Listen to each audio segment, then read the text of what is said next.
연구원 한국의 FTA 2.0 신전략 제안 발표회를 시작하겠습니다. 바쁘신 일정에도 불구하고 오늘 발표회에 참석해 주신 존경하는 내빈 여러분, 그리고 청중 여러분께 깊은 감사의 말씀을 드립니다. 먼저 이숙종 동아시아 연구원 원장님의 개회사가 있겠습니다. 예, 안녕하세요. 동아시아 연구원 이숙종 원장입니다. 본래 2시간짜리 프로그램은 시간이 귀하기 때문에 제가 연사들, 참석자들 이런 구체적인 양력이랄까, 그리고 과감하게 생략하고 바로 발표와 토론을 들어갈 건데요.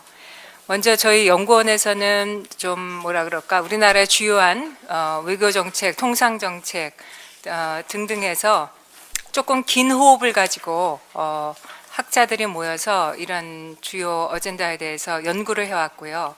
그것의 일환으로 이번에 한국의 FTA 2.0 신전략이라는 것도 작년부터 이 틈이 시작되어서 지난 한 4개월 동안에 연구를 했고요. 그 연구팀은 지금 여기 발표자 3분 말고도 2분 선생님이 더 계시기 때문에 제가 간단히 소개를 해드리겠습니다. 먼저 이 팀의 프로젝트 리더를 맡고 계신 손열 선생님, 연세대학교 국제대학원 원장으로 계신 손열 선생님이 계시고요. 그리고 이승주 중앙대학교 교수님이 계시고요.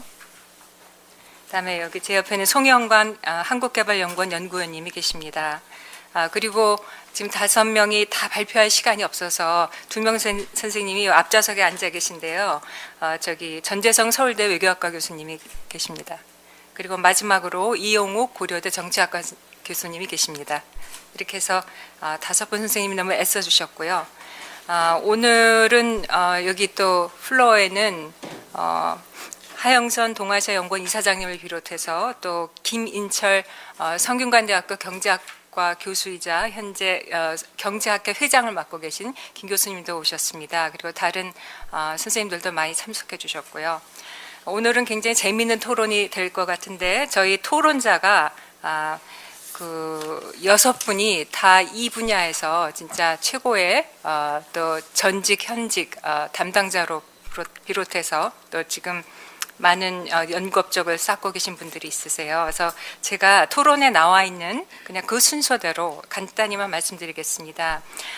김현종 전 외교통상부 통상교섭 본부장께서는 이미 제가 좀 전에 농담을 드렸는데 한국 FTA 1.0을 건축가로서 굉장히 많은 업적을 쌓으셨고 또 이 분야에 대해서 좋은 제안을 해주실 것 같습니다. 그리고 김형주 LG경제연구원 연구위원께서는 LG경제연구원뿐만 아니라 현재 법무부 등등에서 정책자문을 굉장히 활발하게 하고 계시고요.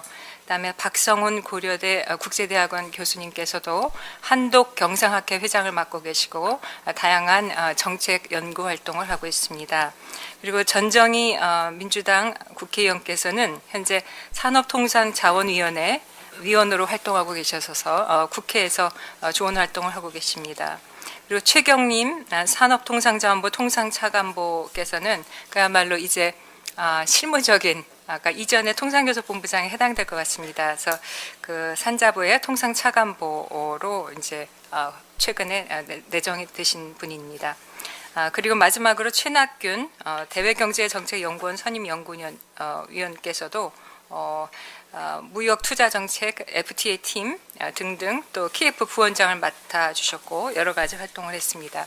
그리고 조금 지금 막 도착하신 정종욱 전 주중대사를 맡으셨고 또 서울대 외교학과에서 올해 티칭을 해주신 전종욱 선생님 와주셔서 감사합니다. 그래서 이렇게 이제 발표자와 토론자를 훌륭한 분들을 모시고 이 FTA 2.0 신전략을 소개했는데요.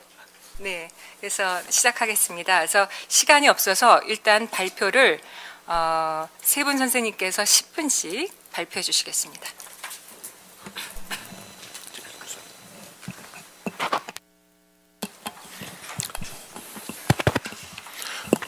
네, 안녕하세요. 손열입니다.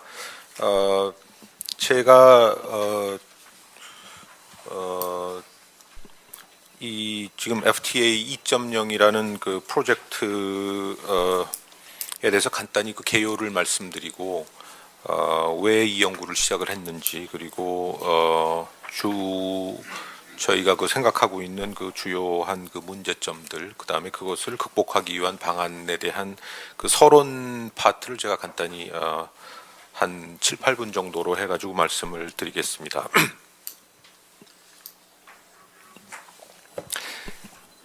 전체 이제 프로젝트 제목이 이제 FTA 2.0이라고 지금 되어 있습니다. 이게 2.0이라고 하면 이제 1.0이라는 게 있는 것이죠.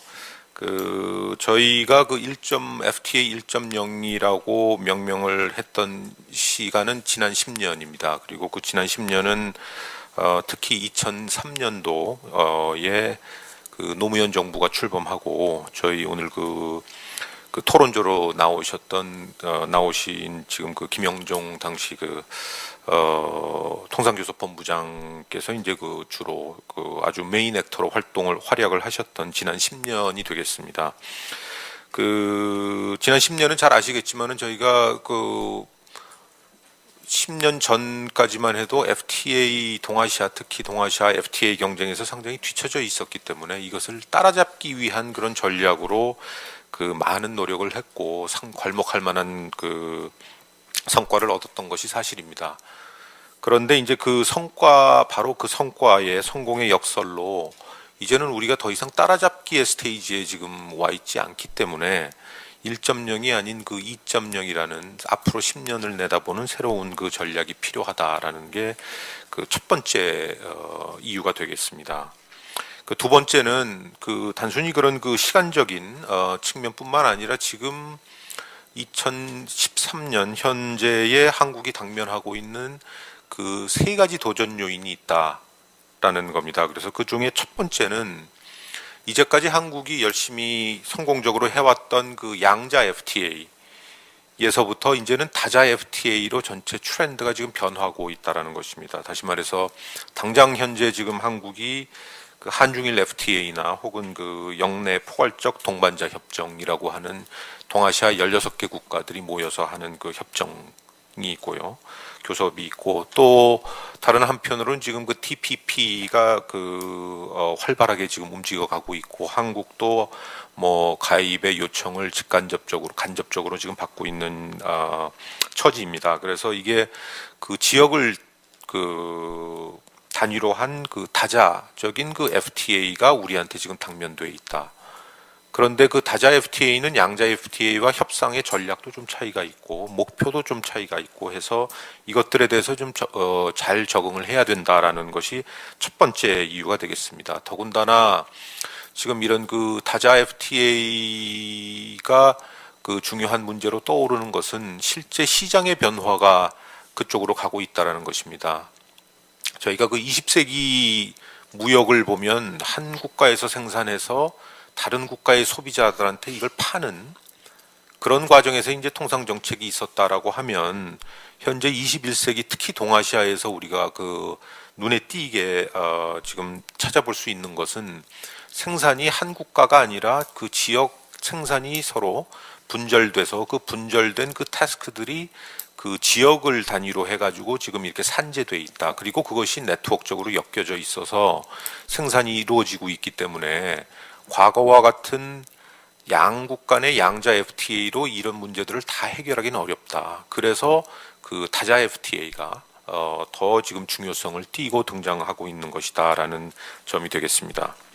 두 번째는 그런 경제적인 차원에서의 변화뿐만 아니라 전략적인 동아시아에서의 전략 차원에서도 중요한 변화가 있다. 그것은 동아시아에서 이 FTA를 단순히 경제 부의 증진 수단이 아니라 전략적인 외교 정책의 수단으로 이것을 활용하는 그런 측면들이 지금 두드러지게 드러나고 있고요.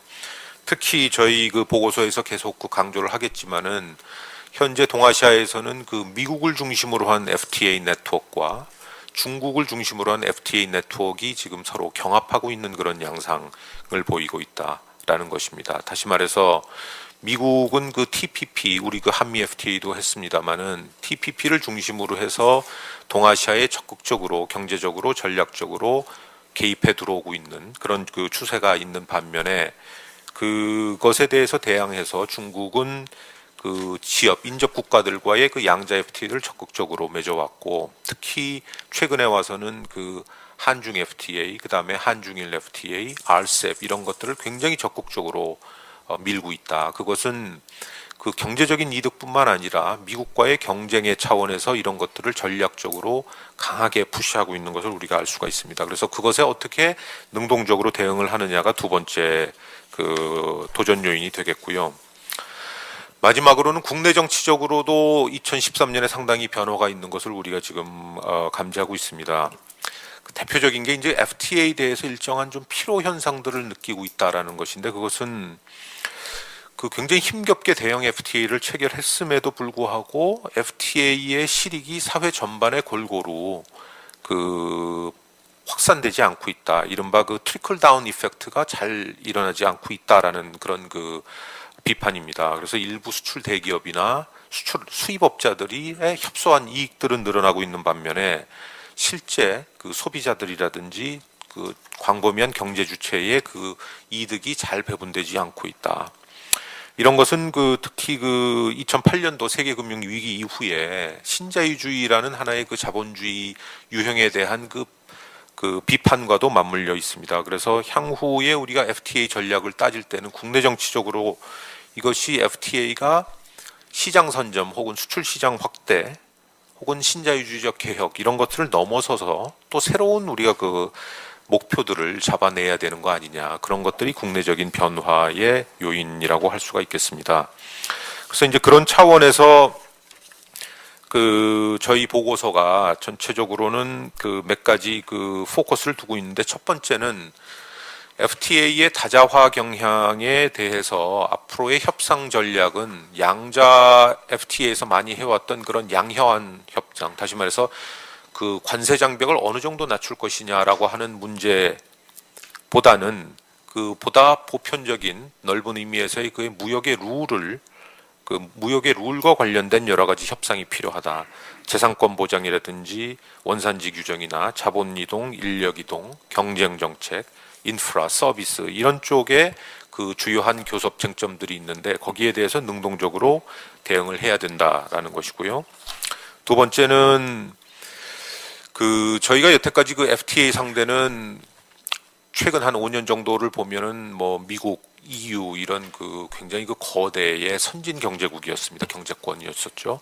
앞으로 저희가 이제 그 주로 그 교섭을 해야 될 상대들은 다자 세팅이긴 합니다만 신흥국이나 개도국들이 상당히 많을 거다. 그래서 우리보다 경제 규모나 발전 규모가 상대적으로 낮은 국가의 FTA이기 때문에 그 FTA에 대한 그 어프로치도 좀 달라져야 될 것이다. 그래서 저희가 그 공생의 FTA라는 용어를 여기서 쓰고 있고요. 세 번째는 그 공생의 가치는 국내적으로도 적용이 돼서 조금 전에 제가 쭉 말씀을 드렸습니다마는 개방과 그 FTA의 그 개방의 과실을 국민 전체가 혹은 경제 주체 전체가 향유할 수 있도록 새롭게 좀 가버넌스가 형성이 되어야 될 것이다. 설계가 되어야 될 것이다라는 것이고요. 그런 차원에서 기업의 이윤도 중요하지만 일자리 창출이나 혹은 젊은 인력의 해외 진출 이런 것들을 잘 도와줄 수 있는 FTA면 더 좋겠다라는 것입니다. 그리고 네 번째는 뭐 2장에서 얘기가 되겠습니다만은 미중 간의 그런 그 전략적인 경쟁, FTA를 둘러싼 전략적 경쟁 속에서 한국이 어떤 포지셔닝을 취하고 어떤 역할을 해야 될 것이냐에 대한 그 진지한 그 성찰이 필요하고 전략이 필요하다. 그래서 저희가 여기에서 그 FTA를 활용해서 동아시아의 그 어떻게 보면은 그 주요 국가들 사이의 불신과 갈등을 이걸 평화적으로 관리할 수 있는 그런 체제적인 유연성을 확보할 수 있도록 FTA를 잘 활용할 수 있는 방안을 마련해야 될 것이다라는 얘기를 하게 됩니다.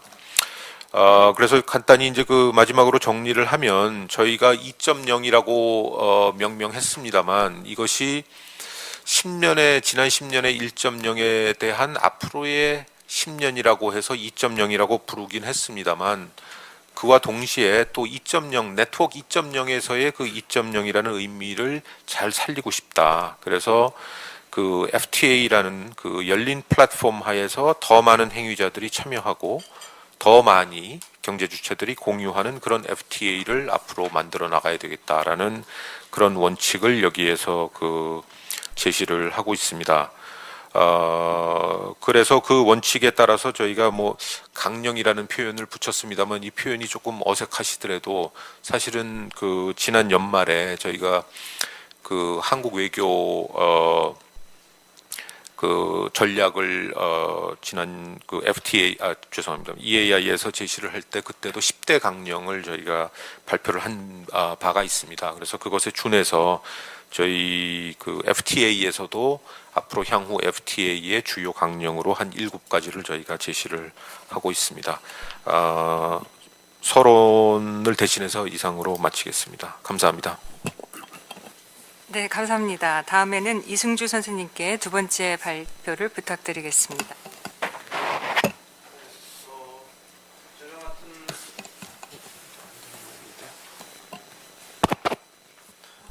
제가 맡은 발표 부분은 2장을 집필하신 전재성 교수님의 파트와 또 3장의 한국 FTA 정책의 성과 한계라고 하는 파트를 합쳐서 간략하게 말씀드리도록 하겠습니다.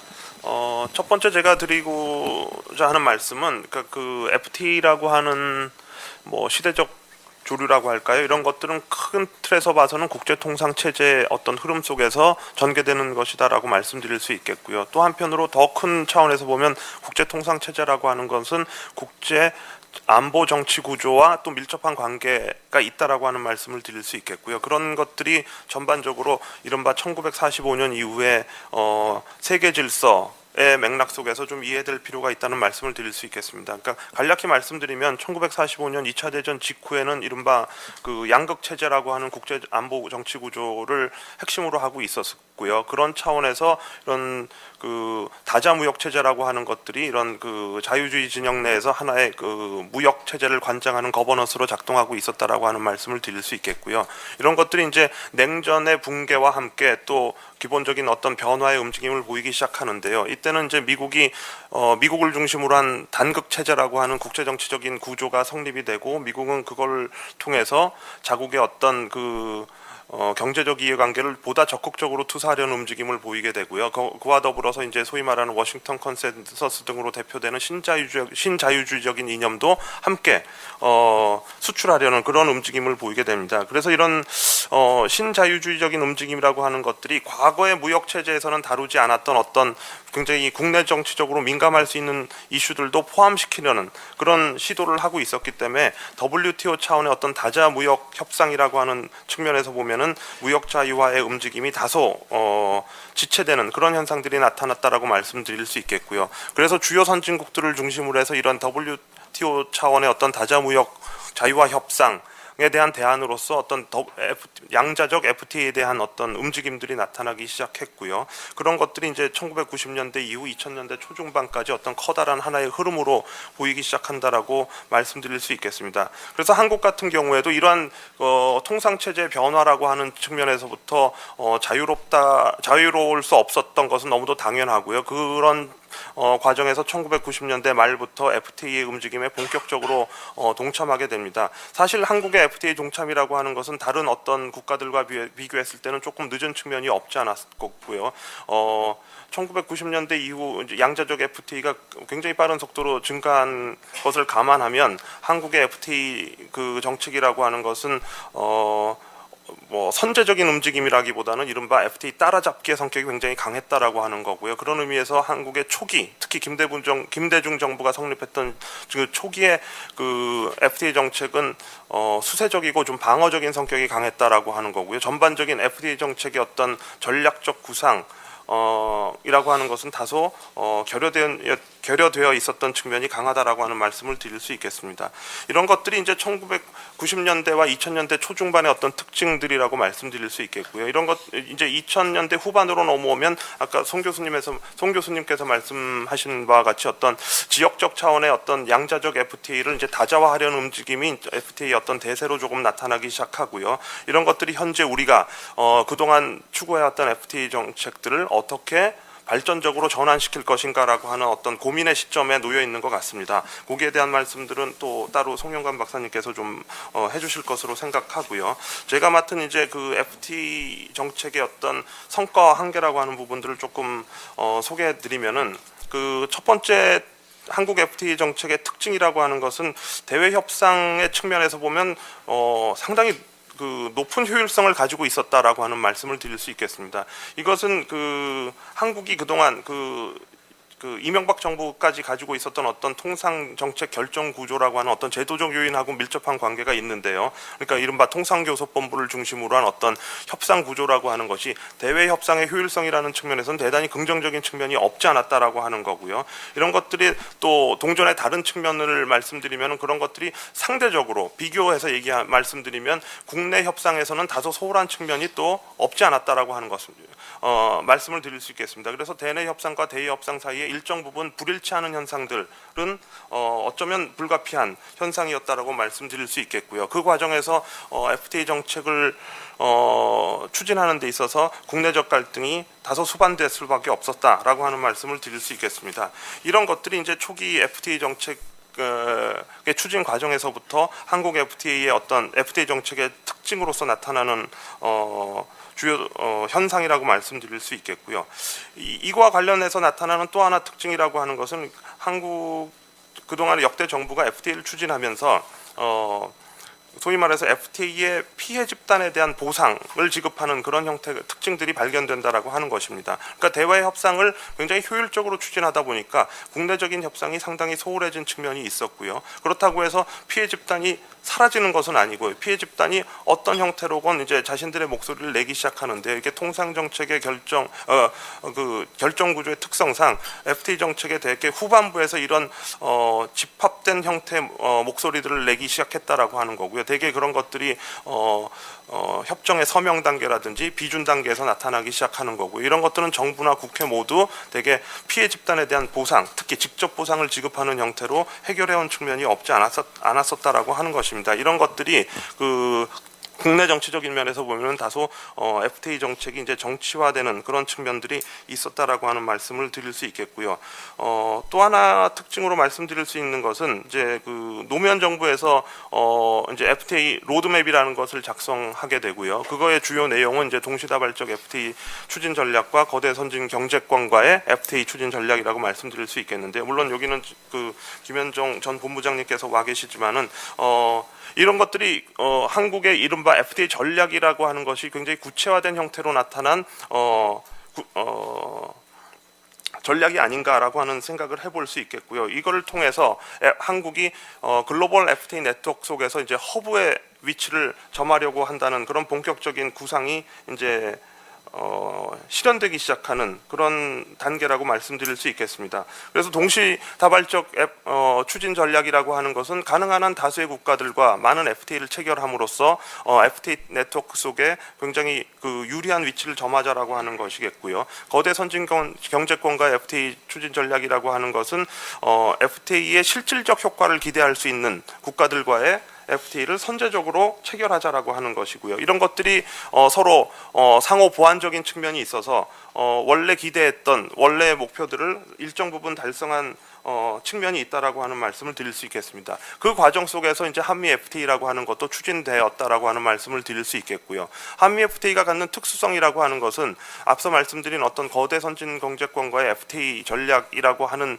차원에서 추진된 것도 있지만 2000년대 이후 한국의 어떤 그 대중 무역 의존도라고 하는 것이 급격하게 증가하는 상황 속에서 그 중국에 대한 의존도를 선제적으로 좀 조절한다는 의미도 있었던 것 같습니다. 그래서 한미 FTA를 우선 체결하고 현재 지금 한중 FTA로 가자라고 하는 어떤 전략적 구상들이 있었다라고 하는 거고요. 거기에 대해서는 상당히 긍정적으로 평가할 부분 요소들이 있는 것 같습니다. 다만 이런 것들이 이제 하나 그 한계로 지적할 수 있는 것은 이런 FTA 전략이라고 하는 것을 추진하는 과정에서 국내 이해관계자들에 대한 어떤 설득이 부실한 측면이 없지 않았다라고 하는 거고요. 이런 것들이 나중에 사후적으로 FTA 정책을 정치화하는 그런 부정적 효과도 발생하기도 했다라고 하는 말씀을 드릴 수 있겠습니다. 다음으로 드릴 말씀은 이제 그 FTA 허브 전략과 FTA 다자화라고 하는 건데요. 한국이 최근까지 추진했던 FTA 전략이라고 하는 것은 이른바 허브 전략입니다. 그러니까 FTA라고 하는 것들이 일종의 네트워크 구조를 형성하고 있는 것이고요. 그런 네트워크 속에서 한국이 허브의 위치를 점하는 것이 굉장히 중요하다라고 하는 그런 전략이었습니다. 그래서 그런 허브 전략 자체는 대단히 성공적이었다라는 말씀을 드릴 수 있겠고요. 그런 것들이 무슨 단순히 좋은 위치를 점하고 있을 뿐만 아니라 실질적으로 허브의 역할을 할 수 있다라고 하는 측면에서는 긍정적이다라고 하는 말씀을 드릴 수 있겠습니다. 다만 이와 관련해서 문제점으로 지적할 수 있는 것은 허브 효과가 과연 실제로 발생하고 있느냐라고 하는 것이죠. 그러니까 FTA로 인한 실질적인 효과를 우리가 얼마나 거두고 있느냐라고 하는 점들을 한번 검토해 보아야 될 텐데요. 물론 개별 FTA들을 우리가 검토해 보면 일부 FTA에서는 상당히 무역이 증대되는 그런 효과들이 발생한다라고 하는 것들이 기존 연구들의 보고 결과들입니다. 근데 다만 이런 것들이 무역 창출 효과에 의한 것인지 무역 전환 효과에 의한 것인지는 아직 조금 더 구체적으로 따져봐야 한다는 연구 결과들이 많이 나와 있고요. 무역 전환 효과에 의한 것일 수도 있다라고 하는 그런 추정을 하는 연구들도 다수 나와 있다라고 하는 거고요. 다만 또 하나 지적드릴 수 있는 것은 이런 FTA라고 하는 것은 앞서 손 교수님께서도 말씀하셨지만 단순히 무역 자유화에만 목표가 있는 것이 아니라 투자 등 서비스 등등 다른 광범위한 분야의 어떤 자유화도 목표로 하고 있는 것인데 그 분야에서 효과가 충분히 발생하고 있느냐라고 하는 데 대해서는 아직 확정적인 결론을 내리기 어려운 측면이 있다라고 하는 말씀을 드릴 수 있겠고요. 또 하나 우리가 지적할 수 있는 문제점으로는 우리가 많은 FTA를 체결했지만 FTA 활용률이라고 하는 것은 그리 높지 않다라고 하는 평가가 지배적이라고 하는 것이고요. 물론 이건 우리나라만의 문제는 아닙니다. 동아시아 국가들이 공통적으로 겪고 있는 문제이기도 한데요. 예를 들어서 한 연구에 따르면 동아시아 기업들을 대상으로 한 설문조사에 따르면 약 FTA의 활용률이 대략 22%에 그치고 있는 것으로 나타난다라고 알려져 있고요. 한국은 이 평균치보다 조금 낮은 21% 정도의 FTA 활용률을 기록하고 있다라고 하는 보고가 있습니다. 물론 일부 FTA에서는 예를 들어 한칠레 FTA나 한미 FTA의 활용률 같은 경우에는 이보다 훨씬 높은 것으로 나타나고 있지만 전반적으로는 활용률이 그리 높지 않은 것으로 나타난다라고 하는 거고요. 앞으로 이 허브 전략의 어떤 실질적인 효과라고 하는 것은 이런 FTA 활용률을 우리가 어떻게 높일 것인가 하고 밀접한 관계가 있다라고 하는 말씀을 드릴 수 있겠고요. 또 하나 이런 허브 전략의 어떤 가능성 또 효과라고 하는 것이 극대화되려면은 현재 지금 급박하게 진행되고 있는 이런 FTA 다자화 하고의 어떤 조화, 양립 이런 것들이 굉장히 중요하다라고 하는 말씀을 드릴 수 있겠습니다. 사실 한국은 FTA 허브 전략을 대단히 성공적으로 실행했지만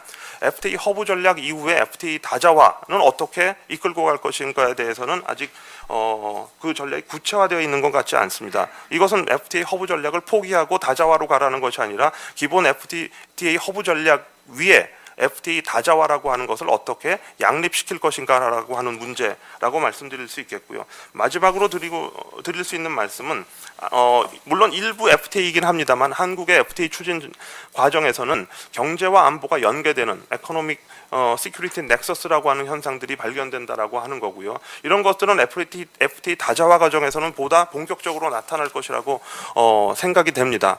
이 전형적인 사례가 바로 한미 FTA라고 말씀드릴 수 있겠는데요. 그러니까 경제와 안보가 연계되는 현상들이 이 한미 FTA 추진 과정에서 나타났고요. 물론 이것은 경제적인 효과 면에서도 개방형 통상국가를 실현하는 데 있어서 한미 FTA가 중요하다라고 하는 노무현 정부의 판단이 있었고요. 근데 그거를 더 넘어서 한미 FTA가 바로 한국과 미국 간의 포괄 동맹이라고 하는 목표를 이루는데 긍정적 기능을 할 것이다라고 하는 어떤 전략적 판단이 있었습니다. 그런 거를 통해서 바로 경제와 안보가 연계되는 현상들이 나타났다라고 하는 것이고요.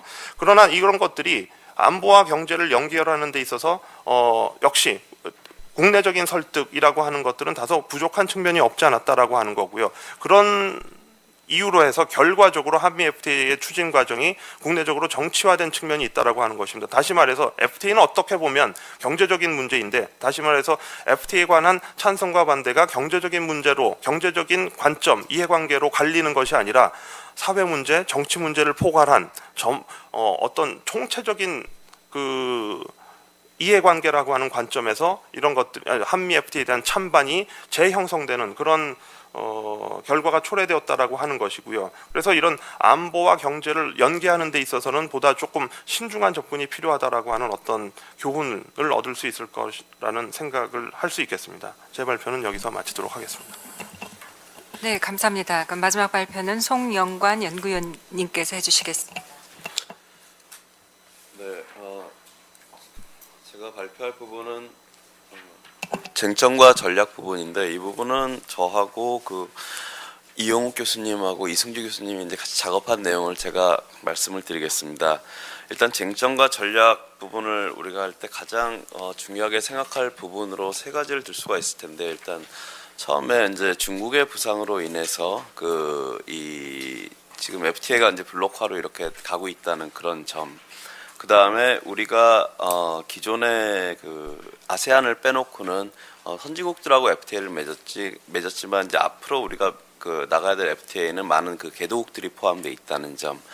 그 다음에 세 번째로 있는 FTA가 이제 향후 한국 경제가 점점 활력을 잃어가고 있는 그런 염려가 많은데요. 이런 부분에 대해서 FTA가 궁극적으로 좀 한국 경제 활성화를 주는 그런 방향으로 FTA가 나가줘야 된다는 점, 이 세 가지 점을 염두에 두고 7개 그 강령을 저희가 그 생각을 해봤습니다.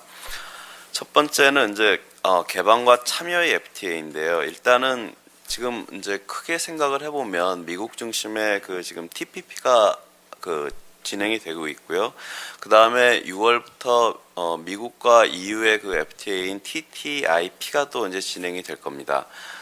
그리고 한국 같은 경우에는 지금 한중일, 그다음 RCEP, 이게 아시안 플러스 6인 RCEP이 이제 진행이 지금 되고 있고요. TPP 참여국이 지금 일본까지 포함해서 12국인데 그 중에서 7개국이 RCEP하고 겹칩니다. 그러니까는 향후에 이 두 가지 블록이 하나로 이렇게 합칠 가능성이 사실 전혀 배제할 수는 없는 상황이고요. 근데 여기서 가장 중요한 거는 미국과 이제 중국의 그 관계겠죠. 또 그 다음에 미국과 EU의 그 FTA도 향후 나프타하고 EU 쪽으로 이제 확대될 가능성도 상당히 크고요.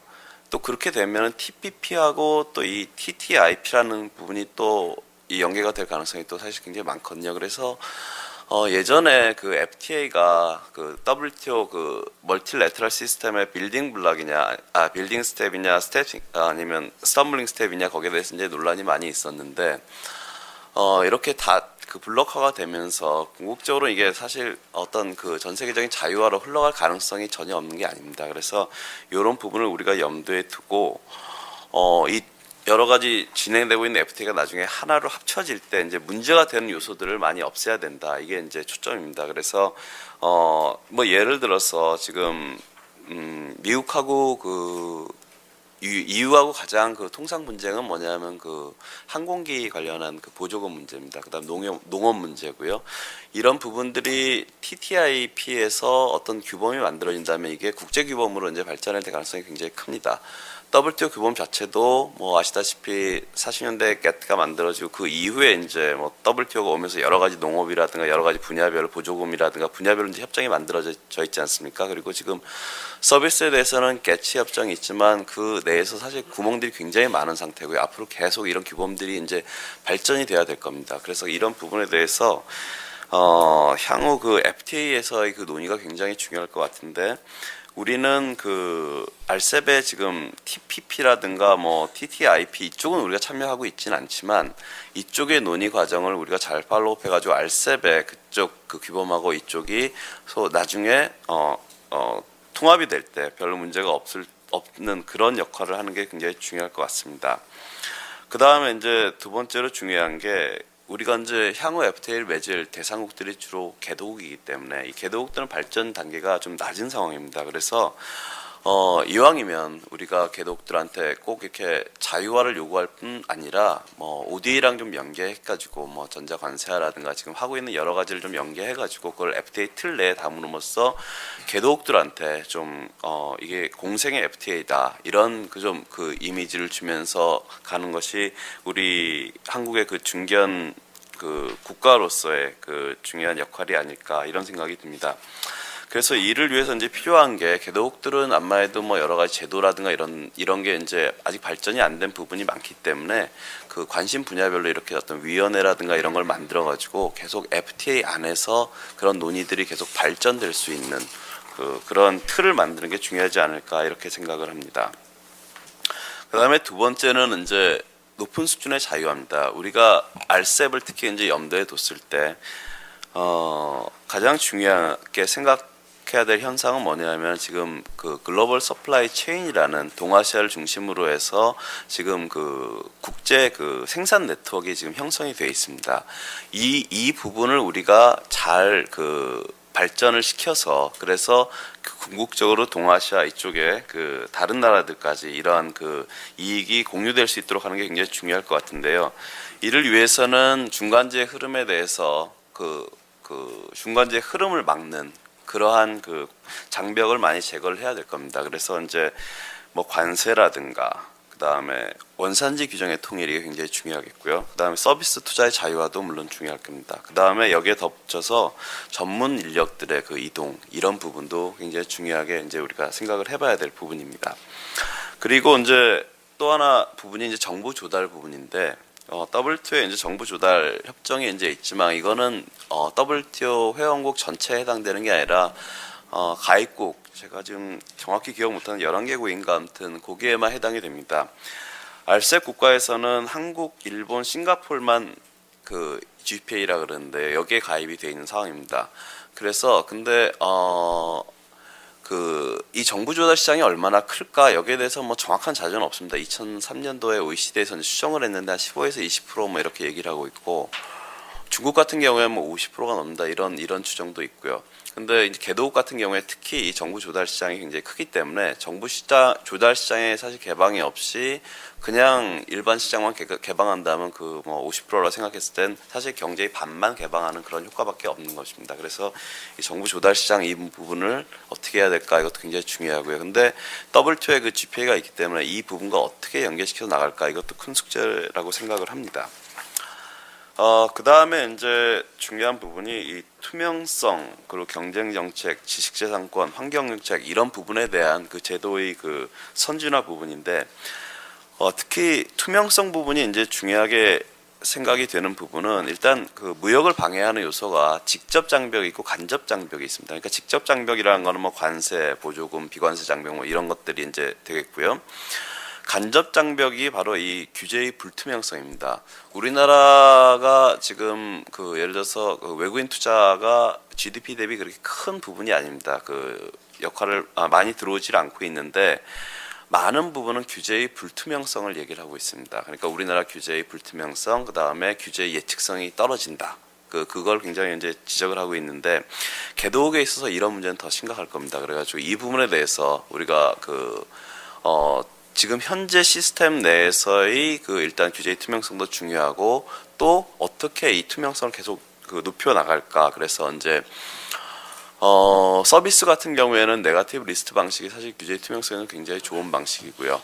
그리고 또 서비스 같은 경우에는 그 시장 개방 이슈하고 내외국인 차별 이슈 이 두 가지는 지금 WTO에서 다루고 있는데 사실 서비스 그 규제에 가장 큰 영향을 미치는 국내 규제 부분에 대해서는 사실 규범이 없는 상황입니다. 그래서 이런 국내 규제 부분에 대해서 어떻게 투명성을 확보할지 이런 게 굉장히 중요한 그런 요소로 이제 볼 수 있겠습니다.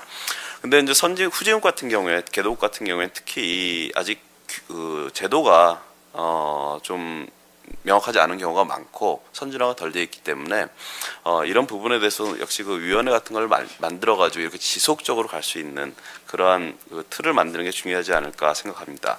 그리고 경쟁 정책, 뭐 지식재산권, 환경 정책 이런 부분도 이제 중요한 부분이고요.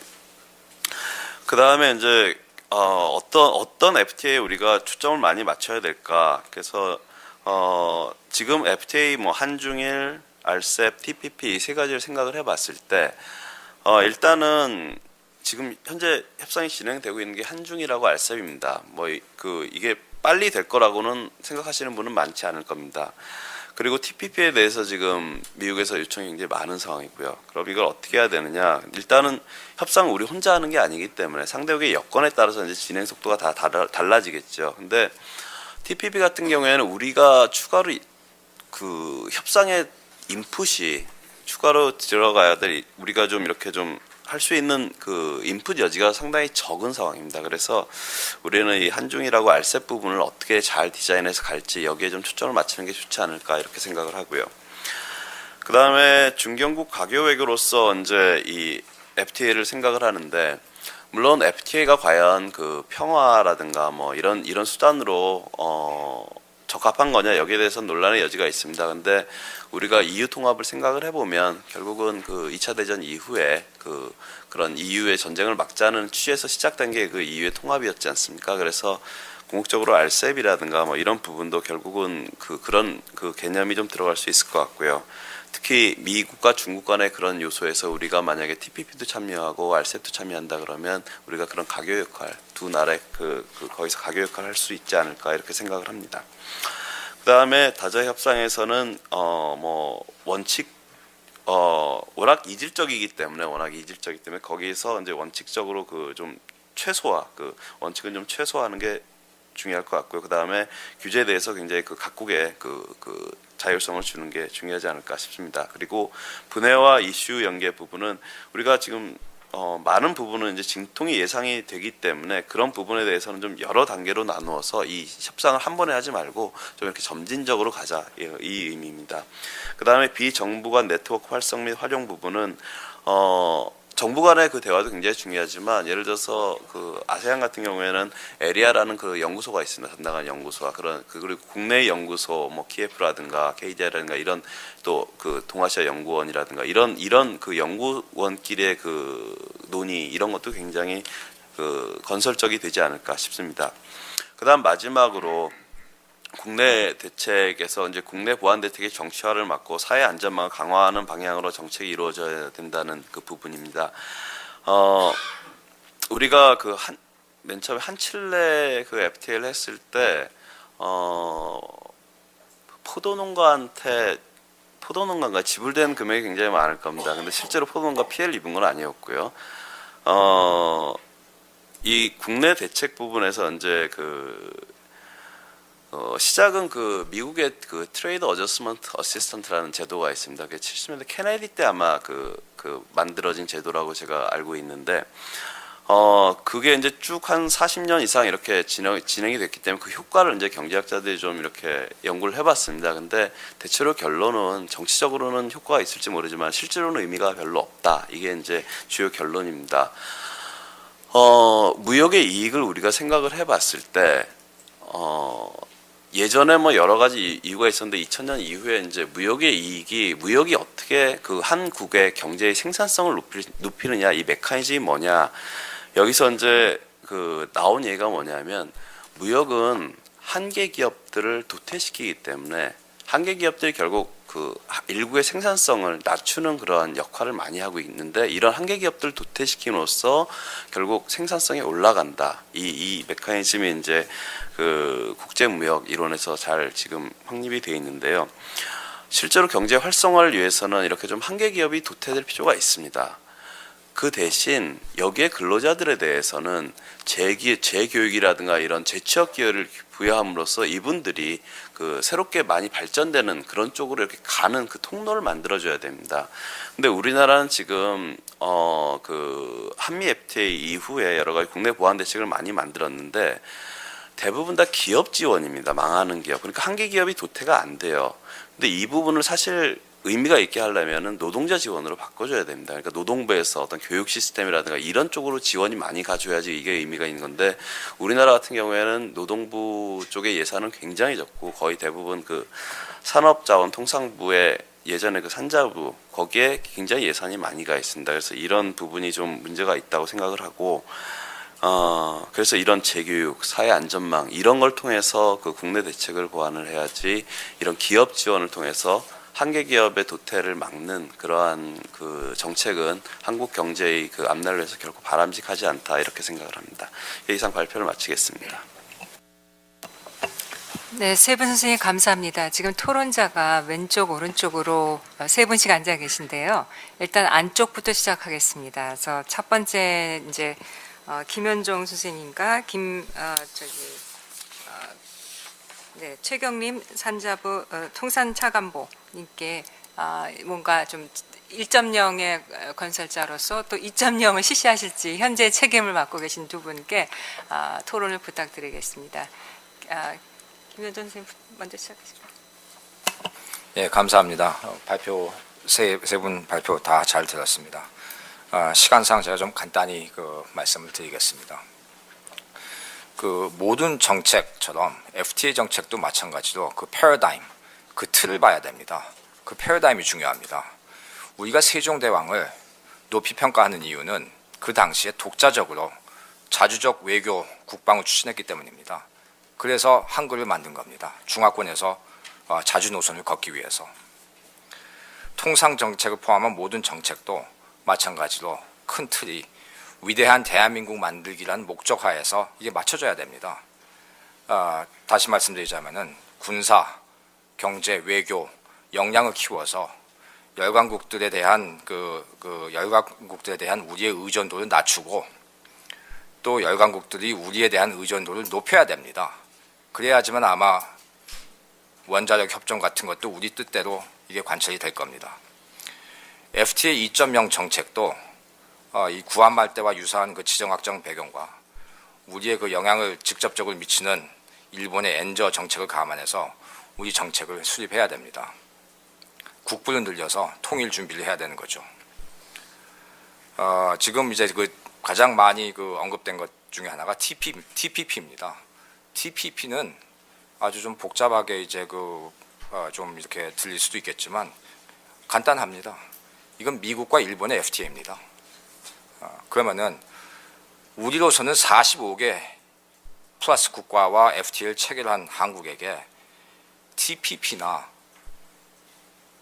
EU, 일본 FTA가 체결이 되면 우리한테 유리한지 유리하지 않은지 우리가 국가 목표를 달성하기 위해서 위대한 대한민국을 만들기 위해서 그 방향을 걸어갈 때 이게 유리한 것인지 유리하지 않은 것인지 한번 신중히 고려해 볼 필요가 있습니다. 신중히 고려하면 답은 뻔합니다. 일본에서는 제가 봤을 때는 우리가 무역 적자가 약 300억 불인데 제가 그 정부에 있었을 때는 그게 약 190억 불이었습니다. 그래서 지금 현재 한 300억 불이 조금 안 되는 한 290억 불인데 그게 한 70%가 부품 소재입니다. 부품 소재는 대부분 어디서 만들어지냐니까 후쿠시마현 바로 밑에 있는 지바현입니다. 따라서 요즘 그 지진 때문에 지바현에 있는 그 중소기업들 부품 소재 그 중소기업들이 부산에 많이 와서 좀 그 부동산도 보고 간다는데 그 투자 유치를 하면 되는 겁니다. 그 투자 유치를 해서 그 대선 때 문제가 됐었던 신공항도 거기에 만들어서 지바현까지 직항을 만들어주고 일본 학교도 만들면 투자 유치가 돼서 일자리 창출도 됩니다. 같은 맥락에서 수평적인 관계가 한 번도 없었던 동북아 지역에서 RCEP가 우리한테 유리할 것인지 안 할 것인지 RCEP는 아세안 플러스 3 한중일 플러스 뉴질랜드 인도하고 호주인데 이게 우리한테 도움이 되는지 안 되는지 한번 신중히 고려해 볼 필요가 있습니다. 마찬가지로 이것도 답은 뻔히 나옵니다. 그 다음에 이제 한중 FTA인데, 한중 FTA는 아마 우리 그 협상가들이 관세 인하 철폐로만 끝내면은 역사가 좋게 평가하지 않을 겁니다. 한중 FTA는 투자자 보호, 환경 기준, 위생 기술 기준, 서비스업을 다 포함시켜야 되고, 아마도 어느 시점에서는 중국이 무역 대금 결제를 위완화하고 완화를 하자라는 말도 나올 수가 있을 것입니다. 그러면은 우리는 그것에 대해서 어떻게 반응을 할 것인지, 반대급부가 무엇일 것인지, 예를 들자면은 한중 군사 협정을 요구할 것인지, 이런 것을 한번 우리가 포괄적으로 한번 생각해 볼 필요가 있고, 그리고 단둥, 훈춘, 단둥 같은 경우는 북한에 들어가는 물자 약 70%가 단둥을 통해서 들어갑니다. 단둥 훈춘의 공단을 만들어서 북한 근로자들이 예를 들어서 각 10만 명씩, 그들은 아마 지금 그 중국 근로자들의 그 페이의 한 30-40% 받을 겁니다. 이랬을 때 우리 기업들한테 어떤 플러스가 되는 것인지 한번 검토해 볼 필요가 있습니다. 마지막으로 우리는 이제 그 국내 내수 시장을 넓히는 작업을 해야 됩니다. 동북 삼성 플러스 연해주까지 포함해 가지고 3억 명에 되는 그 시장을, 우리 그 영향에 미칠 수 있는 3억 명의 시장을 우리가 만들어내야 됩니다. 그래서 그런 맥락에서 한중 FTA를 한번 좀 검토해 볼 필요가 있고, 마찬가지로 푸틴 대통령이 좋아하는 FTA, 푸틴 대통령은 러시아하고 벌써 옛날 CIS 국가 10개 국가들하고 FTA를 체결했습니다. 우리는 거기에 그냥 가서 docking 한두 번만 협상한 다음에 끝낼 수도 있는 FTA 겁니다. 할 필요가 있고, 그렇게 되면은 이제 협상 과정에서 가스관과 철도관을 낮은 선봉에서 부산까지 연결시키고, 가스관은 아마 이제 그 갖고 오면은 사이베리아 가스 같은 경우는 우리의 니즈에, 우리의 그 필요한 양에서 약 15%를 18% 더 저렴하게 사용할 수가 있을 것입니다. 그래서 이런 큰 틀에서, 큰 맥락에서 우리가 그 지향하는 목표가 무엇인지, 물론 그 위대한 대한민국을 만들기고, 그것으로서 수단으로서는 통일은 목표가 아니라 수단이죠. 통일과, 그리고 또 그 국부를 늘리는 차원에서 FTA 정책을 한번 신중하게 검토해 볼 필요가 있는 것 같습니다. 이상입니다. 네, 선생님 잠깐 확인해도 될까요? 답이 뻔하다고 하셨는데 TPP하고 RCEP이 한국의 국익에 도움이 됩니까? 안 됩니까? yes, no로 간단하게 대답해 주세요. 원장님이 대답하시죠. 약간 말씀하신 게 그 부정적인 것도 들어있어갖고 좀 확답을 좀 확인하고 싶었습니다. 네, 다음에는 최경림 차관보님 부탁드립니다. 네, 고맙습니다. 지금 신정부가 수립이 됐고, 또 그 정부 조직 개편 일환으로 통상 기능이 외교통상부에서 그 산업통상자원부로 옮겨갔습니다. 그래서 그런 측면들을 고려해서 지금 저희들이 신통상 정책이나 뭐 신통상 로드맵이라는 것을 만들어야 되겠다고 생각해서 지금 작업을 하고 있습니다. 물론 그 신통상 로드맵의 중요한 부분은 FTA 로드맵이 아마 될 것 같습니다. 그래서 오늘 그 발표해 주신 내용이 저희들한테 그 많은 참고가 될 것 같습니다. 이미 그 상당 부분은 저희들이 생각하는 거하고 방향이 일치하고 있습니다. 예를 들어서 아까 발표하실 때 과거 FTA 협상할 때 산업계 이익을 보다 충분히 덜 반영할 수 있었는데 좀 미흡한 점이 있었다라는 이야기가 있었습니다만은 어차피 지금 산업을 담당하는 부서에서 통상을 하기로 돼 있기 때문에 그런 면에서는 앞으로 상당히 개선이 더 될 수 있을 것으로 생각합니다. 또 피해 집단과의 대화가 부족했다는 그런 지적도 하셨는데 저희들도 앞으로 그 이해 집단과 소통을 더해서 FTA나 동상 정책의 사회적 비용이 좀 줄어들도록 이렇게 노력을 할 예정입니다. 그 외에 장기적으로 우리가 지향해야 될 FTA는 높은 수준이 돼야 된다든지, 또 우리가 상대할 개도국들의 그 개별적 상황을 고려를 해야 된다든지, 또 상품 관세 인하와 함께 투명성, 경쟁, 지적 재산권, 환경 이런 측면의 제도도 중요하다라는 그런 지적에서도 상당히 공감하고 있습니다.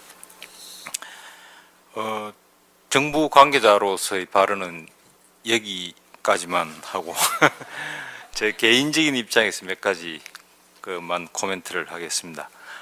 우선 저희들이 FTA를 이야기할 때는 대체로 대외적인 측면만 생각을 하기가 쉽습니다. 물론 이제 FTA를 추진하는 목적 중에 가장 중요한 것이 해외 시장을 확대하고 우리 기업들이 해외에서 영업하는 것을 더 용이하게 하자는 그런 것이기 때문에 그건 당연하다고도 할 수 있습니다만은, 그러나 한편으로 저희들이 그 FTA 정책을 활발하게 추진해 온 것은 국내 시장의 개방을 통해서 우리 산업의 경쟁력을 높이고 또 우리 경제의 효율성을 높이겠다 하는 그런 목적도 분명히 있습니다.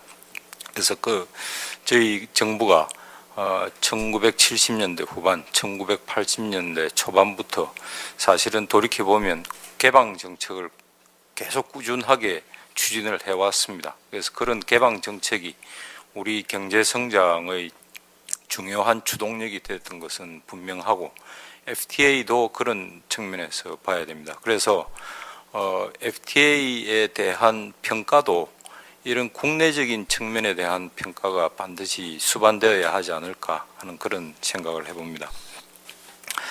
그 다음에 그 보고서에서도 언급이 되었습니다만은 FTA는 전략적으로 추진을 해야 된다라는 그런 지적이 있었는데 동감합니다. 근데 이제 저희들이 FTA를 전략적으로 추진한다고 할 때는 크게 보면 두 가지 뜻이 있는 것 같습니다. 하나는 경제적인 이해관계에서만 볼 게 아니라 전반적인 외교 안보 측면의 고려도 해야 된다라는 그런 뜻도 있고, 또 FTA를 실제로 어느 나라하고 어떤 속도로 할 것이냐 하는 것도 그때그때 그 여건에 따라서만 할 게 아니라 우리 스스로가 우리의 필요와 이익에 입각해서 합리적인 계획을 만들고 그 계획에 따라서 FTA를 추진해야 된다라는 그런 뜻도 있는 것 같습니다. 근데 첫 번째 FTA가 보다 폭넓은 외교 안보적인 고려하에서도 좀 보아져야 된다 하는 그런 측면에 있어서는 저희들의 경험으로는 한미 FTA나 한중 FTA 또는 지금 거론되고 있는 TPP FTA 협상과 관련해서는 그런 전략적인 고려가 상당히 논의에 많이 포함이 되어 있습니다. 그렇지만 그런 강대국과의 FTA가 아닌 중견 국가들과의 FTA에서는 사실은 그런 논의가 잘 되고 있지 않습니다. 그런데 저희들이 지금 캐나다라든지 호주라든지 이런 나라들하고도 FTA 협상을 진행해 오다가 협상 내적인 문제로 인해서 지금 잠시 중단하고 있습니다만, 이런 나라들도 저희들한테는 외교적으로 상당히 중요한 나라들입니다. 우선 규모가 어떻게 보면 우리하고 비슷한 중규모 국가들이라고도 할 수가 있고, 또 제반 정책이 우리하고 비슷한 like-minded country들입니다. 그래서 이런 나라들하고의 FTA를 경제적인 이해관계에서만 볼 것인가 하는 데 대한 검토도 좀 있어야 된다고 생각합니다. 그 다음에 우리가 우리 나름대로 계획과 전략을 세워서 FTA를 추진해야 된다는 것도 어떻게 보면 당연한 일입니다만은 실무적으로는 두 가지 면에서 그 어려움이 좀 있습니다. 하나는 우리 계획대로 FTA를 추진하기 위해서는 우리가 아주 그 강대국이거나 또는 협상을 할 때 상대방의 필요를 들어줄 수 있는 그런 신축성을 우리가 충분히 확보를 하고 있어야 되는데 두 가지 면에서 우리는 그런 게 그 아직 미흡합니다. 우선 뭐 우리 경제가 그 세계적인 기준으로 보면 작은 경제는 아닙니다만은 다른 나라의 어떤 입장을 강요할 만큼의 그런 강대국은 아직까지는 아닙니다. 또 그 잘 아시는 대로 저희들이 FTA를 포함한 대외 통상 협상을 할 때 가장 어려움을 갖는 것이 우리 그 농산물 시장 개방 문제인데 이 문제에 대해서는 우리가 신축성을 거의 발휘를 할 수가 없기 때문에 따라서 그 전략적이고 신축적인 협상도 하기가 좀 힘든 그런 측면이 있습니다. 아까 제가 공감한다고 했습니다만 앞으로 FTA에서 지적 재산권이라든지 정부 조달이라든지 투명성 이런 부분이 중요하다고 했는데 이런 부분은 사실은 중요하기는 합니다만은 협상력을 충분히 확보하지 않는 나라가 상대방에게 이런 걸 요구할 때는 성취하기도 굉장히 또 힘듭니다. 그래서 목표는 높은데 수단은 없다라는 이런 좀 그 어려움이 있습니다. 마지막으로 보고서에 보면 이제 그 좋은 FTA 그러니까 혜택을 그 특정 분야의 대기업만 그 향유하는 게 아니라 모든 경제 주체가 좀 골고루 혜택을 누려야 되겠다. 그리고 피해계층에 대한 배려도 좀 충분히 돼야 되겠다 하는 그 원칙에는 뭐 그 동의하지 않을 수가 없습니다만은 실제로 그렇다면 협상에서 중소기업의 이익을 어떻게 반영할 것인가 하는 그런 면은 그런 그 측면에서는 또 어려움이 있는 게 어려움이 있습니다. 이 중소기업이라는 것이 특정 산업에 집중이 되어 있지 않고 모든 산업 분야에 다 그 중소기업이 있고 그런데 또 이 산업 간에는 분명히 이해가 틀리고 하기 때문에 중소기업을 그 배려하는 FTA라는 것이 그냥 추상적인 차원에서는 그 쉽지만 실제로 협상에서 반영하기는 의외로 애로가 많다 하는 그런 말씀을 드릴 수가 있습니다. 또 하나 피해 집단에 대한 지원도 이 보고서에 보면은 그때그때의 그 지원 직접적인 지원 대책보다는 좀 더 수평적인 사회 안전망을 그 확대하고 강화해서 그 지원하는 것이 그 정치적으로나 또는 사회적으로 훨씬 우월하다라는 그런 그 지적이 있습니다.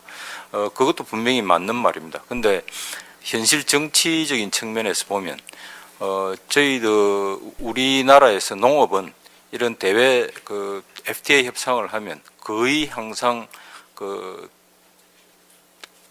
피해를 보는 그런 산업입니다. 그래서 이 항상 피해를 보는 산업을 수완하면서 협상을 완료하기 위해서는 그 피해 산업에 대해서 그때그때 그 피해에 상응하는 보상을 제공해야 정치적으로 이게 가능해집니다. 그래서 저희들이 그 정부에서 협상을 할 때마다 그 특정 협상을 대상으로 한 피해 대책을 수립하고 하는 것도 이런 정치적인 필요에 의해서 그 이루어지는 것 같습니다. 마지막으로 착한 FTA를 하는 것은 분명히 좋은데 이 착한 FTA를 자칫 그 잘못 해석하면 보호주의적인 정책으로 돌아가는 그런 상황도 나올 수가 있기 때문에 그런 측면은 앞으로 그 경계를 해야 되지 않나 하는 그런 생각을 합니다. 이상입니다. 네, 다음에는 전정희 의원님께 부탁드리는데요. 뭐 보상 정책이라 주실 것 같습니다. 반갑습니다. 오늘 이 자리에 나와 보니까 정말 그 FTA에 대해서 아주 쟁쟁하신 분들이 다 오신 것 같습니다. 그런데 저는 이 분야에 전혀 전문가가 아니고, 통상이 그 제가 속해 있던 그 위원회에 이번에 그 정부 조직이 개편되면서 들어왔습니다. 그래서 제가 지식경제위원회, 지금 이제 산업통상자원위원회가 됐습니다만, 거기 그 소속 상임위원으로 있기 때문에 통상에 관해서 지금 공부를 좀 하고 있는 중입니다. 그리고 오늘도 공부를 좀 하고 배워야 되겠다는 생각으로 나왔습니다. 그동안 지금 뭐 발표자 또는 토론자 굉장히 좋은 말씀 해주셨는데, 거기에 몇 가지만 제가 좀 덧붙이기로 하겠습니다. 사실 지금까지 그 동시다발적으로 FTA가 추진이 되어 왔습니다만, 사실 상당히 그 과정에서 많은 사회적인 갈등과 피로감이 나타났던 것도 사실입니다. 그리고 특히 이제 농산물 분야, 그리고 이제 중소기업 분야, 아까 근데 우리 그 차관보님께서 굉장히 그걸 가지고 FTA를 조절하기가 어려운 점이 있다 그래서 앞으로 이건 FTA가 체결될 때마다 문제가 되지 않을까. 그래서 정부가 그 당면 과제로 삼아야 될 부분들이 바로 그러한 그 어떤 그 갈등이라든가 또는 반대라든가 이런 걸 어떻게 줄이고, 그리고 사회적인 합의와 공론화를 이루어낼 것인가 하는 것이 굉장히 중요한 것 같습니다.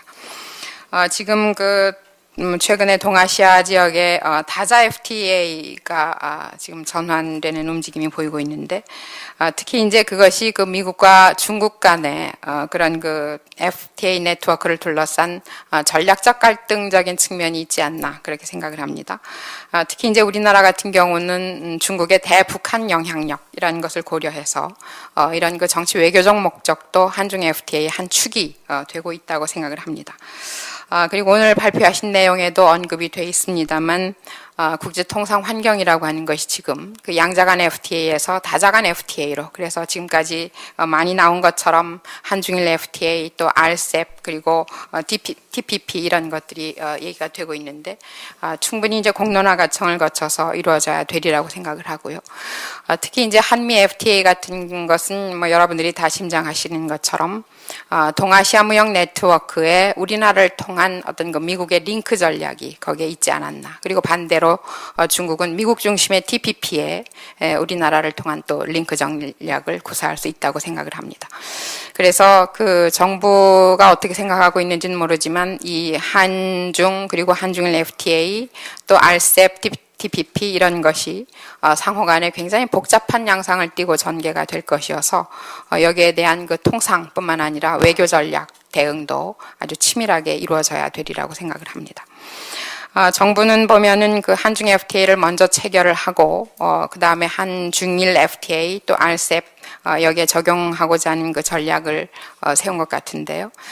정부의 바람대로 이 한중 FTA가 나머지 그 조약들보다 먼저 체결될 수 있는가에 대한 논의는 뒤로 미룬다고 하더라도 이 한중 FTA가 국내 농업 분야, 아까 그 차관보님 말씀하셨습니다만 국내 농업 분야에 미치는 그 영향력이 그 다른 어떤 FTA보다 크기 때문에 이 부분에 대해서 상당히 다양한 논의 그리고 아주 치밀한 전략을 좀 먼저 세워야 되지 않나 그렇게 생각을 합니다. 그래서 지금까지 그 FTA 뭐 따라잡기 또 FTA 뭐 허무 구축 또는 그 강대국 세력 확장에 대응하는 방식 이런 것이 아니라 정말 한국형의 신 FTA 전략이 좀 필요하지 않나. 그런 점에서 이 자리에서 그 제시가 된 FTA 2.0 그 신전략에서 제안된 7개의 FTA 추진 전략에 대해서는 저도 국회에서 적극적으로 활용하도록 해보겠습니다.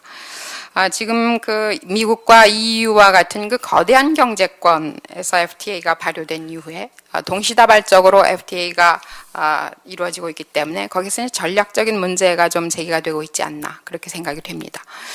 그래서 우선 그 국가별, 지역별 대외 정책에 부합하는 방향으로 FTA 통상 정책을 구사하고 있는가. 그리고 또 다른 선진국과 같이 효과적인 통상 거버넌스가 구축되어 있는가, 그리고 우리 기업들이 이 FTA를 얼마만큼 활용하고 있는가, 그리고 이미 발효된 FTA의 경제적인 효과는 무엇인가에 대한 좀 더 치밀한 검토가 필요하리라고 생각을 합니다. 최근 관세청 등의 자료를 보면 우리나라 고용의 88%를 중소기업이 담당하고 있는데 이 FTA별로 활용률 편차가 대단히 크다고 하는 것입니다. 그래서 그리고 또 이 특혜 관세 적용을 받기 위해서 각 나라마다 다른 원산지 규정을 일일이 맞춰야 하는 데서 오는 거래 비용의 증가, 이러한 것들을 호소하고 있는 것 같습니다.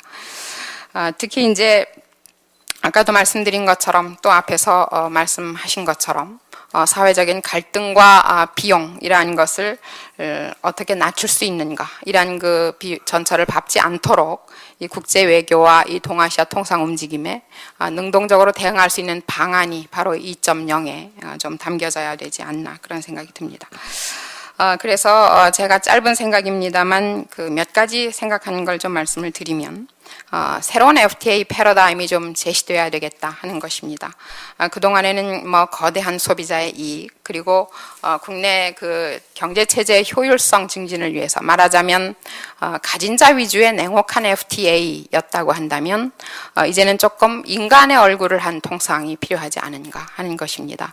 그런 쪽으로의 패러다임의 전환이 좀 필요하리라고 생각을 하고요. 그래서 아까 어렵다고 말씀을 하셨습니다만 중소상인들의 골목상권의 보호를 위한 유보조항이라든가, 또 지자체에 의한 민주적인 저소득층의 보호정책, 이러한 것들의 국제법적인 정당성을 어떻게 확보할 수 있는가 하는 문제도 좀 살펴져야 되리라고 생각을 합니다.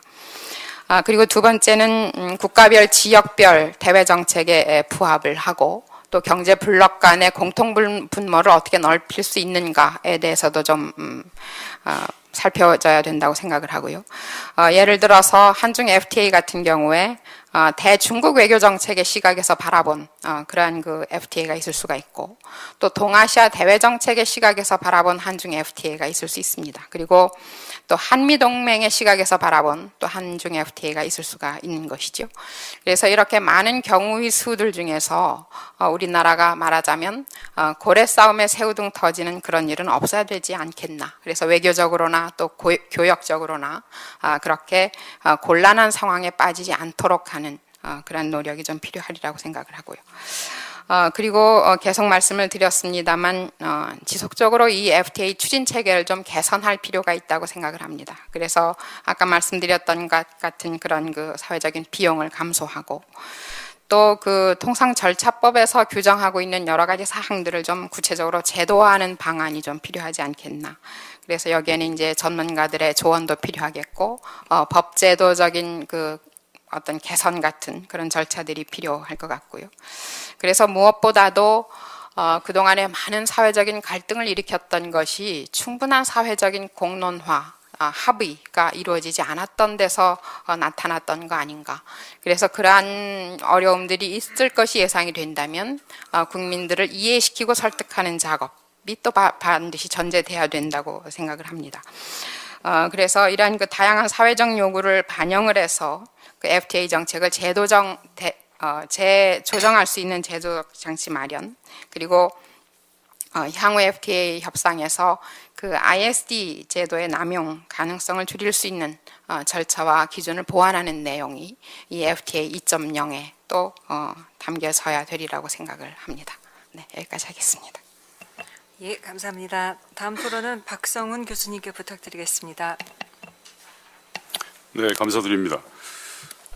동아시아 연구원에서 하는 행사에 제가 처음 참여하는 것 같습니다. 그래서 대단히 크게 감사드리고, 지금 한국의 FTA 2.0 신전략 제안의 연구물은 제가 한 2번 정도 읽고 또 코멘트를 드리겠습니다만 상당히 잘 만들어진 연구물이다, 이렇게 결론적으로 말씀드릴 수 있습니다.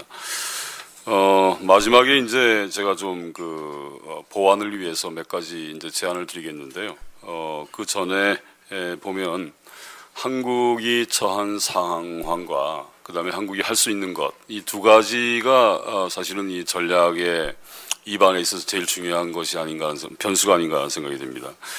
한국이 처한 상황은 대단히 어려운 상황이다. 저는 그렇게 생각이 듭니다. 특히 이제 지역주의 FTA의 추세 이런 걸 보면 뭐 많은 분들께서 좋은 말씀해 주셨습니다만 TPP, RCEP, 한중일 FTA 그리고 이제 진행되고 있는 한중 FTA 그 다음에 거의 한 10년 정도 중단되어 있는 한일 FTA를 어떻게 할 것인가라는 문제. 이 문제도 상당히 중요한 문제가 되겠고 특히 이제 우리 가장 가까운 지역에서의 FTA를 이 지금 그 전략에 보면 한중일 FTA를 하고 그 다음에 RCEP을 한 다음에 TPP로 가는 그 순차성을 말씀하고 계신데 과연 그 한중일 FTA가 언제 될 것인가라는 문제도 대단히 중요하게 우리가 어떤 역할을 할 수 있는 그런 부분이 있으면 그 충분히 적극적으로 역할을 해야 되는 그런 것이 아닌가 생각이 되고요.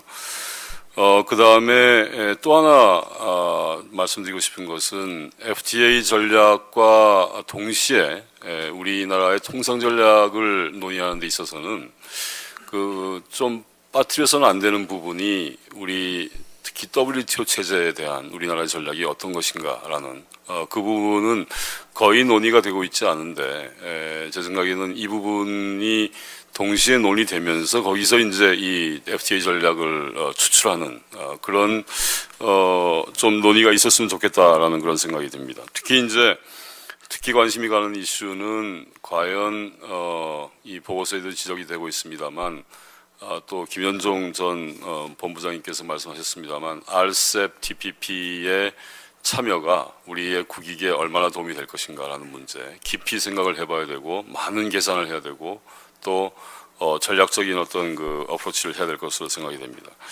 아까 말씀드렸습니다만 이 전략을 짜고 강령을 만드는 데는 저는 두 가지 변수가 그야말로 중심에 있어야 된다는 생각이 듭니다. 하나가 이 지역주의 또 FTA라는 추세가 앞으로 어떻게 전개가 될 것인가, 어디가 제일 중요한 것인가.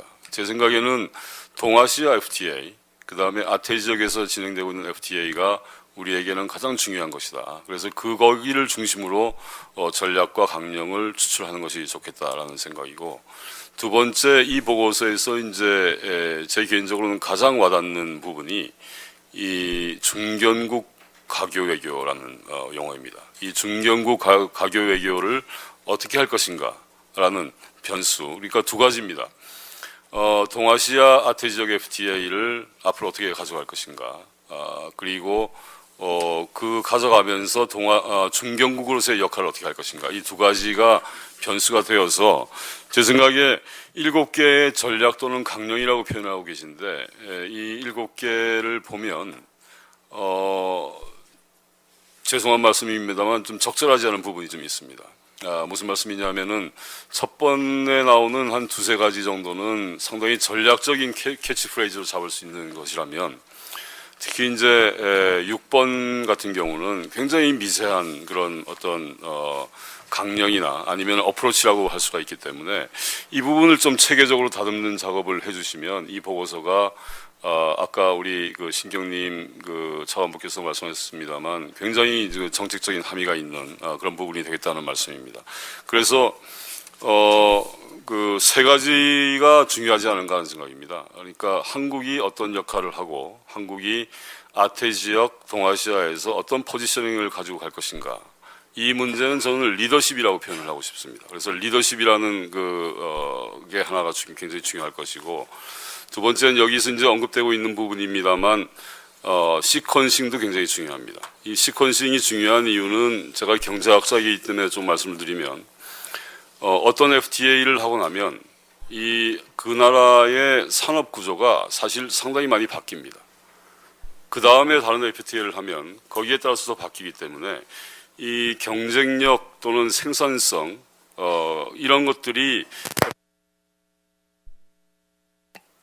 많이 왔다 갔다 하고 좌우될 수 있는 그런 측면이 있습니다. 그렇기 때문에 이 시퀀싱이 굉장히 중요하다고 생각이 되고, 그 다음에 중요한 것은 이 리더십과 시퀀싱이 논의가 되고 나면 그러고 나서는 이제 어프로치가 중요하다. 이렇게 세 가지로 얘기를 할 수가 있겠습니다. 그래서 제 생각에는 7대 전략 또는 7대 강령이라고 하는 것보다는 3대 전략, 뭐 5대 강령이라든지 3대 전략, 7대 강령이라고 한다든지 이렇게 좀 체계화하시는 작업이 필요하지 않을까 하는 생각이 듭니다. 그래서 리더십에서는 어떻게 갈 것인가, 그 다음에 시퀀싱을 어떻게 할 것인가, 그리고 나서 이제 어프로치는 어떻게 할 것인가라는 그 세 가지 차원에서 전략을 하나씩 내놓으시고 그 각각의 전략의 하부로서 강령을 하나 두 개씩 추출하는 그런 작업이 되면은 굉장히 좋을 거라는 생각이 듭니다. 물론 이게 상당히 뭐 어려운 작업이기도 하고 그리고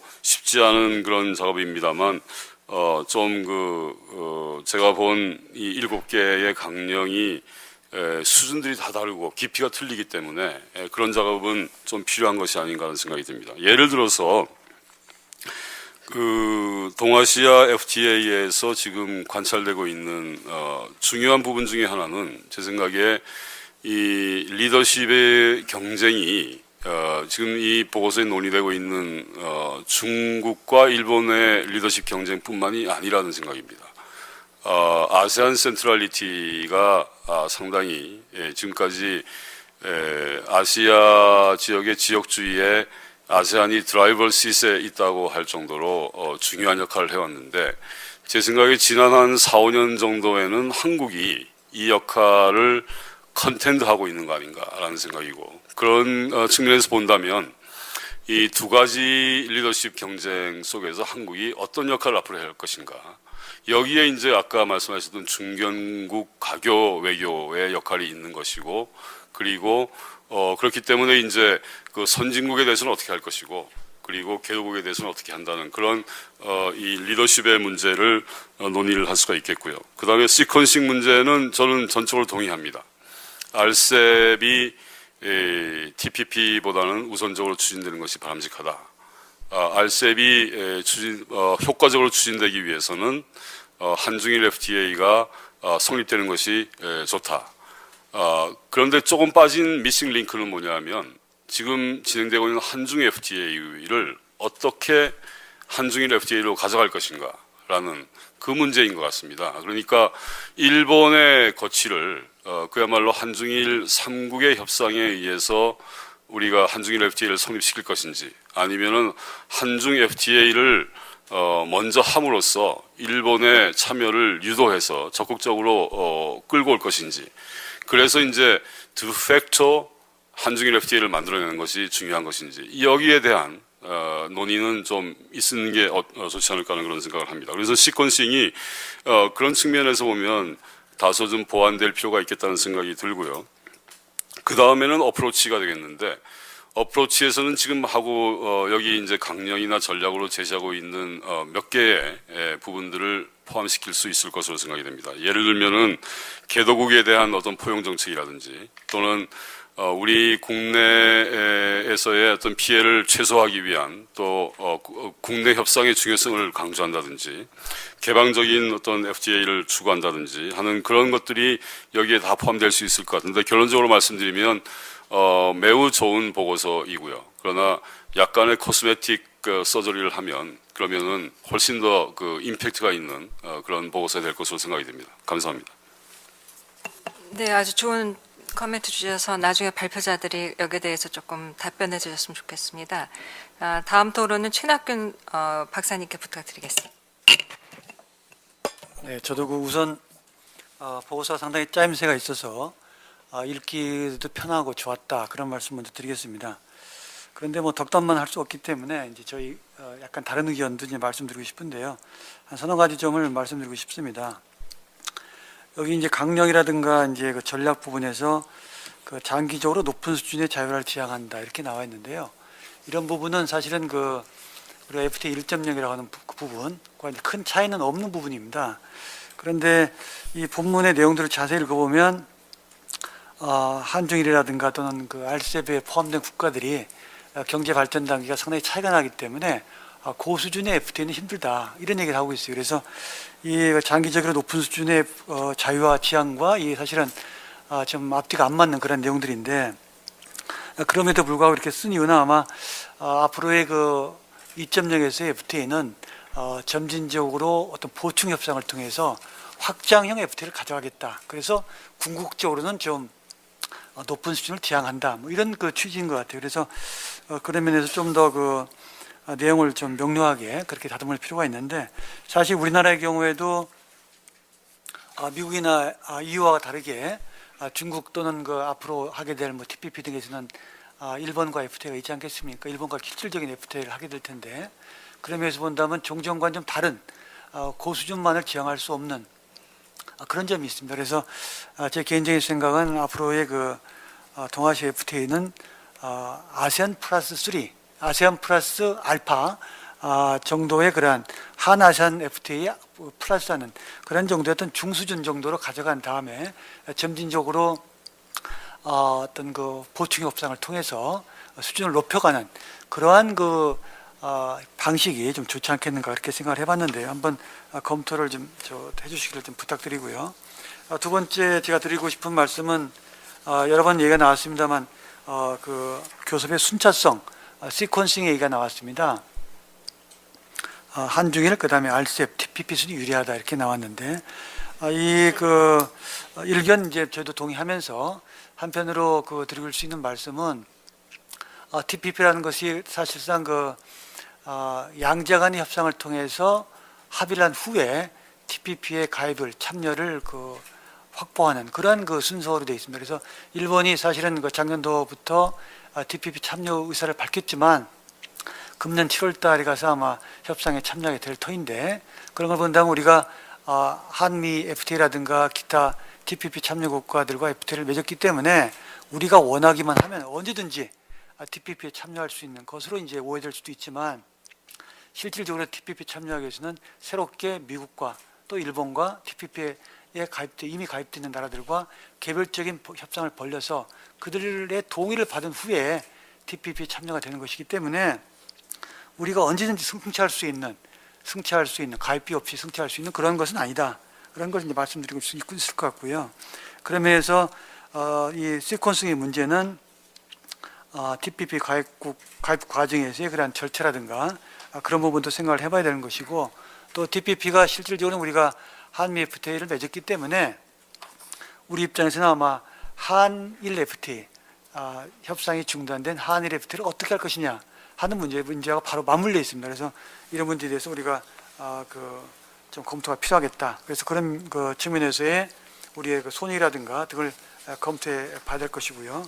또한 현재 그 한중이라든가 RCEP을 TPP에 앞서는 것이 좋겠다 이렇게 말씀하셨는데, 최근 들어서 저는 뭐 개인적으로 깜짝 놀란 것 중에 하나가 침략에 대한 그러한 국제적 관점이 다르다, 그런 그 일본 그 수상의 발언도 있었습니다만, 그런 문제라든가 또는 그 중일 간의 어떤 그 영토 분쟁 등을 감안할 때 이런 정치적인 그 경제 외적인 측면으로 인해서 한중일이라든가 혹은 RCEP이 생각보다는 빨리 가지 않을 수도 있겠다라는 점을 우리가 생각을 해볼 수가 있습니다. 그래서 그런 그 여러 가지 점을 좀 같이 검토해 보면서 시퀀싱을 좀 논의해봐야 되겠다, 그런 말씀을 드리고요.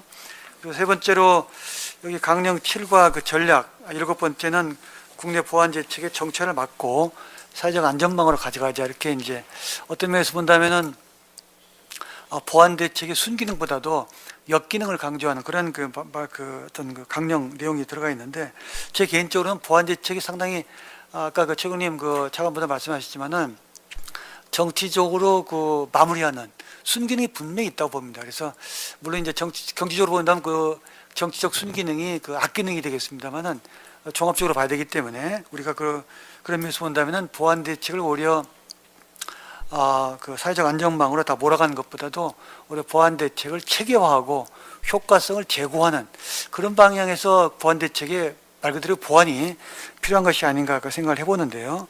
예를 들어서 우리가 현재 그 특정 산업에 대한 지원에 상당히 집중되어 있는데, 유럽 연합이라든가 미국 같은 경우는 지역에서의 어떤 FTA, 그 피해 지역을 지원하는 그런 방식이라든가, 또는 프로젝트 공모 방식이라고 해서 그 당사자가 받을 그러한 그 프로젝트의 어떤 그 내용이라든가 그런 그 예산이라든가 이런 것들을 이제 제시를 해서 그것들을 공모 방식으로 선정하는 그런 것도 채택하고 있기 때문에 외국들이 하고 있는, 주국들이 하고 있는 그러한 보안 대책의 어떤 다양한 방식들을 우리가 검토를 해서 효과성을 제고하는 그런 것이 좀 더 검토할 필요가 있지 않겠는가 생각을 해봤습니다. 제가 마지막으로 드리고 싶은 말씀은 여기 좀 빠져 있는 내용 중에 하나인데요.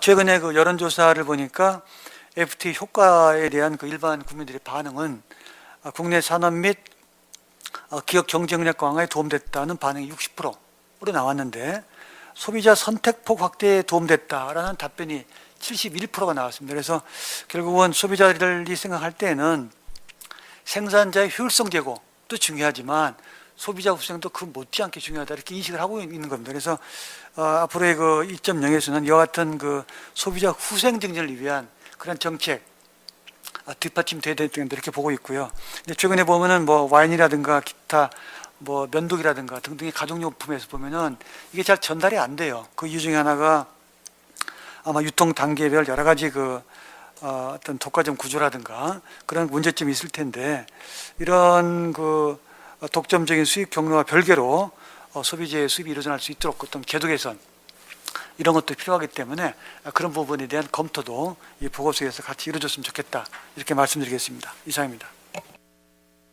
네, 고맙습니다. 저도 말씀하신 것과 관련해서 한일 FTA는 사실 지금 정치 환경 속에서는 수년 내에 굉장히 어려울 텐데 협상 개시가 그러면 한중 FTA하고 RCEP이라는 프레임워크 안에서 한일 FTA가 녹아 들어갈 수 있는지 나중에 그것도 질문에 답해 주시고요.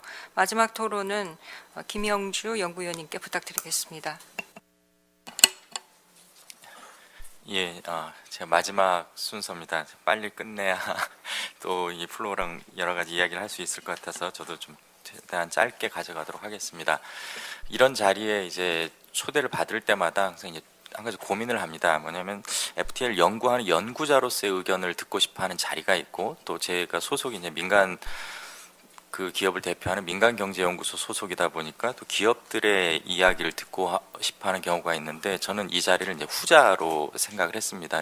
오신 분들 보면 이제 학계나 또는 이제 정책 담당하신 정부 부처 담당하신 분들이 있고 민간을 대표해서는 이제 저만 와 있는 것 같아서 저는 이제 그런 입장에서 말씀을 드리겠는데. 이 FTA 2.0이라는 이야기를 들으면 누구나 그러시겠지만 그럼 도대체 FTA 1.0은 뭘까? 그래서 1.0과 2.0이 어떻게 차별화되는가에 대해서 고민을 할 겁니다. 기업들 역시 마찬가지로 이런 2.0이라는 보고서를 보면 도대체 한 줄로 요약해서 그럼 달라지는 게 뭘까? 이 부분을 궁금해할 텐데 그럴 수밖에 없는 게 기업들은 일단 좀 머리가 나쁜 편입니다. 뭐 머리가 나쁘다고 표현하긴 뭐하지만 고민할 시간이 별로 없고 하여튼 뭔가 간단한 메시지를 굉장히 중요하게 생각하고 선호하죠. 근데 지금 여기 제시되어 있는 2.0이라고 하는 메시지가 다소 좀 추상적이지 않나라는 생각이 듭니다. 1.0에 비해서. 정책이란 게 목표가 있고 원칙이 있고 또 그 목표와 원칙을 실현하기 위한 어떤 이제 전략들이 있을 텐데 목표나 원칙은 비교적 1.0과 2.0을 명확하게 구별하고 있는데 반해서 이 강령으로 다뤄지는 7가지는 이건 1.0 세대 때 많이 다뤄진 이야기들 같기도 하고 좀 새로운 것 같기도 하고 이런 것들이 뒤섞여 있다라는 느낌이 듭니다. 그래서 이런 부분들을 좀 다시금 좀 명확하게 정리를 해주셨으면 좋겠다라는 생각이 들고요. 그런데 이런 그 1.0과 2.0이 뒤섞일 수밖에 없는 것이 어떻게 보면 한국 그 지금의 현실이 아닐까라는 생각도 합니다. 왜 그러냐면 우리가 이제 윈도우 같은 컴퓨터 OS가 판올림을 할 때마다 뭐 윈도우 95에서 98로 XP로 바뀔 때 보면 그걸 바꿔야 할 만한 환경의 변화들이 있거든요. 하드웨어 환경도 따라주고 소비자들의 어떤 니즈도 변하고 그런데 그럼 FTA 1.0과 FTA 2.0을 구분 지을 만큼 우리 한국의 어떤 자본주의의 패러다임이나 시장 경제에 대한 이해 이런 것들이 바뀌었나? 지금 생각하면 그게 이렇게 크게 많이 바뀐 것 같지는 않습니다. 그래서 오히려 그런 부분들에 대한 그 촉구를 함께 가져가야 되지 않겠나라는 생각이 들고 그런 점에서 저는 한 5가지 정도만 간단하게 이야기를 하고 싶습니다.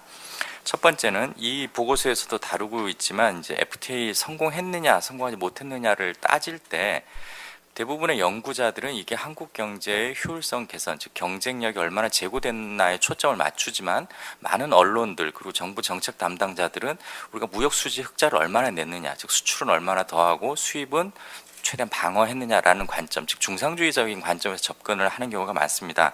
그렇지만 분명히 말씀드리는 것은 FTA라고 하는 것은 우리가 수출을 늘리기 위해서 하는 것이 아니라 수출도 늘리고 수입도 늘리면서 생산 요소를 최대한 효율적으로 배분하기 위한 것입니다. 그래서 앞서서 여러분 지적해 주셨지만 일정 부분 한계 기업들 또는 한계 영역에 대한 정리도 필요할 텐데 그런 부분에 대한 그 좀 마인드 리셋이 아직 덜 된 것 아닌가라는 생각이 들고요. 그리고 보고서에서도 무역 창출 효과에 비해서 무역 전환 효과만 나타나고 있다라는 점을 지적하고 있습니다. 근데 이 무역 전환 효과를 최소화하고 무역 창출 효과를 극대화하기 위한 기본 전제 조건이 바로 그 한계 기업에 대한 정리입니다. 즉 한계 기업들은 자원을 굉장히 비효율적으로 사용하는 기업이기 때문에 보호 장벽을 제거하고 그쪽에 투입되는 생산 요소들이 좀 더 이제 생산적인, 좀 더 나은 쪽으로 쓰여야 될 텐데 현재 그 우리나라의 어떤 보안 대책이나 여러 가지 구조가 과연 그러한가에 대해서 좀 관심을 가져볼 필요가 있습니다. 이거는 FTA 활용도를 높이는 문제하고도 좀 직결이 되는데요. 대부분 그 FTA 활용도 얘기를 할 때나 아니면 우리나라의 통상 정책을 얘기할 때 대기업 우대 정책이라는 표현을 많이 씁니다. 하지만 여기 이제 차관부님도 나와 계시지만 그 정책 담당자가 정책을 만들 때 이건 대기업을 이롭게 하자라고 만드는 정책은 하나도 없을 겁니다. 아마 결과적으로 대기업들이 이득을 누리게 될 거고 대부분의 정책들은 대기업 중소기업식으로 구별을 하는 것이 아니라 이 기업이 과연 선도 기업이냐 그리고 굉장히 좀 그 낙수 효과나 그런 다른 산업에 긍정적 영향을 미칠 것이냐 아니냐를 놓고 보게 되는데 결과적으로 지금까지 우리나라 산업 구조에서는 대기업들이 그 역할을 담당했기 때문에 대기업에게 혜택이 많이 돌아갔던 것이죠. 따라서 활용도를 높인다는 측면에서도 중소기업이라고 해서 우대를 한다든지 혹은 벤처기업이라고 해서 우대를 할 것이 아니라 장기적으로 우리나라의 산업구조의 발달에 어느 측면에서 또는 어떤 형태의 기업들이 더 크게 기여할 것인가를 볼 필요가 있을 것 같습니다. 그래서 우리의 FTA가 앞으로 이제 양자간에서 다자화로 바뀌어야 된다라는 점도 저는 이런 맥락에서 마찬가지로 굉장히 긍정적으로 평가를 하는데요. 그래서 앞으로는 뭐 대기업 중소기업보다는 되도록 이제 선도기업들 그리고 그 새로운 어떤 융합이나 아니면 부가가치 창출에 기여할 수 있는 기업들에 좀 도움을 주는 방향으로 그 보완 대책도 좀 바뀌어 가야 할 것 같습니다. 그리고 이제 그 이제 추진 순서에 대해서도 많이 말씀을 해주셨는데 이 추진 순서를 우리가 그 암묵적으로 가지고 있는 것은 굉장히 필요하겠지만 현실적으로 우리나라의 위상이 소규모 개방 경제라는 관점에서 본다면 우리가 원한다고 끌고 갈 수 있는 게 사실상 별로 없습니다. 그래서 우리가 할 수 있는 것은 어떻게 보면 여기서 이제 가교 역할이라는 표현을 쓰고 있는데 이런 중간에서 밸런스를 잘 유지하면서 우리의 어떤 피해를 최소화할 수 있는 즉 우리가 이걸 통해서 이익을 극대화한다기보다는 혹시 또 미국 주도로 가면 중국과 우리가 관계가 껄끄러워진다든지 혹은 중국과 가까워지는 와중에 미국과의 어떤 안보 협력이 위협받는 이런 식의 어떤 피해를 최소화하는 방향으로 가는 것이 더 바람직하지 않겠나라는 생각이 들고 마지막으로 그 지금 이제 7가지 강령 뭐 대체로 저는 찬성을 합니다만 그 7번째 있는 정치화를 하자라는 부분에 대해서는 좀 유일하게 제가 반론을 제기를 하고 싶습니다. 앞에서 그 최낙균 박사님도 비슷한 맥락에서 얘기를 해주셨는데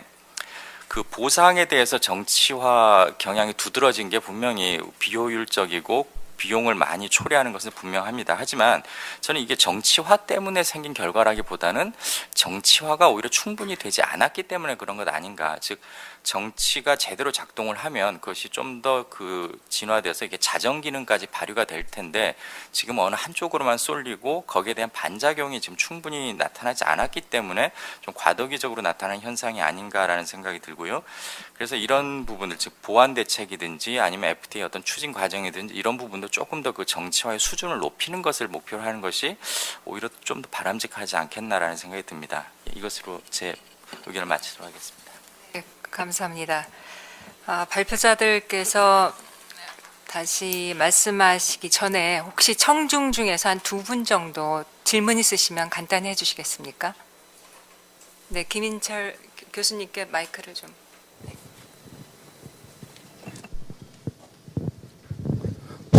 네, 감사합니다. 성균관대 경제학 교수입니다.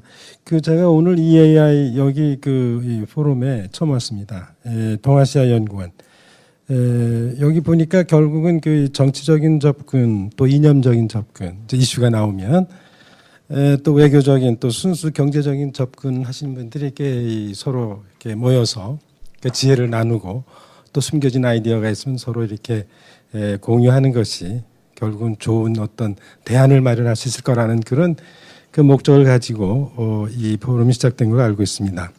근데 오늘 이제 구체적으로 이 FTA 2.0을 놓고 신자유주의는 나쁘다라는 그런 우리가 봤을 때는 이거 상당히 레토릭으로 보는데 우리의 과거 이 경제 레이짐이 정부 레이짐이라고 그럴까 이것이 과연 그 공식적으로 신자유주의를 우리가 채택을 했나? 안 했거든요.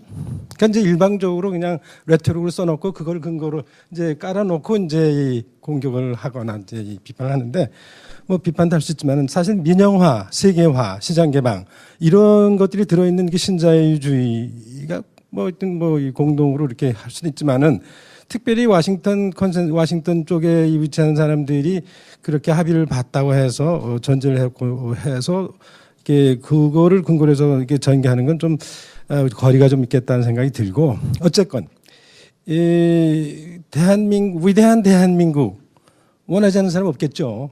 대한민국 국민으로서. 근데 너무 높은 그런 그 이 아이디얼리스틱한데 사실은 현실은 냉철하고 상당히 그 풀어야 할 그런 그 문제들을 안고 있는데 과연 이걸 어떻게 했으면 좋겠는가 좀 구체적인 그런 대안이 나왔으면 좋겠다는 그런 생각입니다. 그런데 현실은 우리가 혹시 이게 당난거철의 이 속담처럼 이 사자성어처럼 그런 우를 범하는 것이 아니겠는가 이런 걱정이 듭니다. 이상입니다.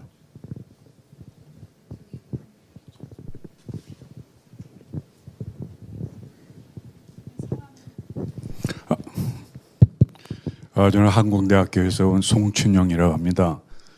저기 제 친구들은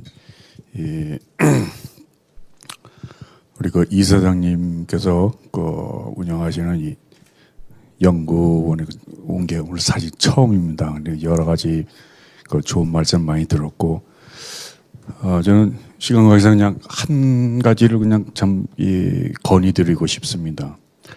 그 버락 오바마 정부 때부터 이제 FTA가 다자간 쪽으로 이렇게 가는데 그 흐름에 우리가 중요성을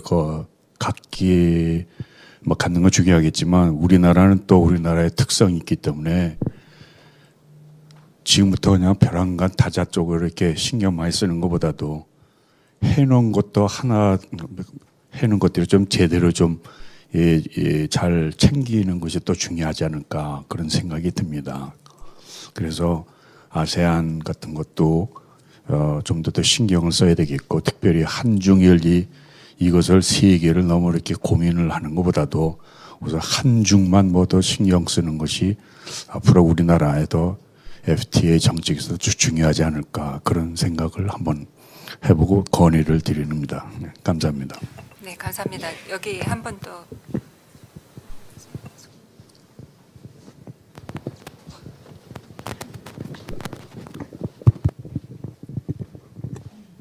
안녕하세요. 저는 간세청에 근무했다가 지금 현재는 근무 안 하고 있습니다. 퇴직했는데요. 오늘 여기 와서 임명하라고 합니다. 여기 와서 보니까 아까 뭐 그 현실 얘기 많이 하셨는데 그 강령 7개가 너무나 이렇게 높은 수준에 돼 있어서 그 강령 중에서 여러 가지가 다 상호 연결이 다 되시는 거는 물론 알고 계시겠죠. 그래서 강령 6번에 관련해서 좀 더 낮은 그 현실 수준에 와서 그게 자동차로 하면은 자동차 운전석에서 엔진에서 ECU를 통해 가지고 자동차 바퀴를 통해서 차가 가지 않습니까? 그래서 우리 간세청에서 하는 일은 자동차 바퀴입니다. 그래서 굉장히 힘든데 여기 와서 보니까 뒤에 보니까 부록 자료에 간세 자유화에서 그 4가지 자료가 붙었습니다. 그리고 간세 문제에 대해서는 강령 3회 무역 자유화 강령 2하고 투명성에 언급이 됐는데 사실 간세율이 FTA를 어떤 수준에서 FTA를 하든 간에 여기 나와 있는 간세율은 2가지입니다. 법정 간세율이 별로 중요하지 않고요. 실효율이 굉장히 중요합니다.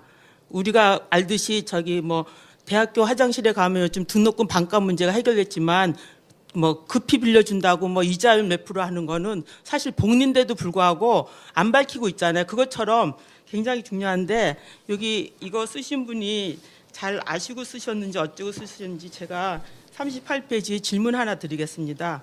투명성 규범 확립이라고 해가지고 세 번째 줄에 무역을 방해하는 요소는 두 가지로 나누는데 직접 장벽과 간접 장벽이 있다. 그래서 직접 장벽을 관세 보조금하고 비관세 장벽을 들으셨잖아요. 그리고 설명하면서 반면에 간접 장벽은 어쩌고 저쩌고 쭉 하면서 특히 서비스 규제와 비관세 장벽에 있어 투명성의 확보는 상품에 있어 관세에 대한 투명성 확보에 비교될 수 있다 하면서 그 아래 쓴 얘기를 보면 투명성에 관한 얘기가 많이 있으면서 관세에서 많이 쓰는 가트라든가 여러 가지가 많이 나옵니다. 사실 여기서 보면 비관세 장벽이 어떤 이유로 직접 장벽이라고 쓰신지 모르겠지만 이 비관세 장벽은 밑에서 간접 장벽이라고 하는 우리가 실제에 되는 그 나라에서 간행이 있죠. 국내 거래 간행 그거하고 밀접히 관련돼 있기 때문에 이거 지금 여기 와서 있는 주제가 한국의 FTA에서 주로 아세안 계통에서 얘기를 많이 하고 있는데 지금 아세안 하고 있는 것도 보면요.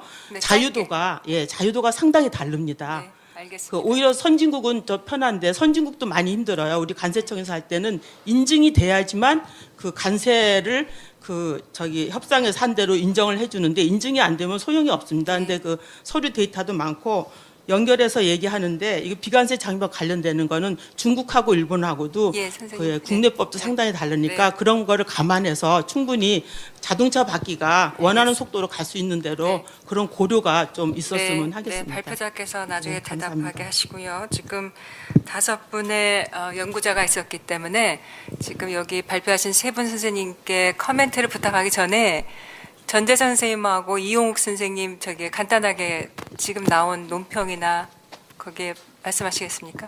안 하시겠습니까? 네. 그러면은 세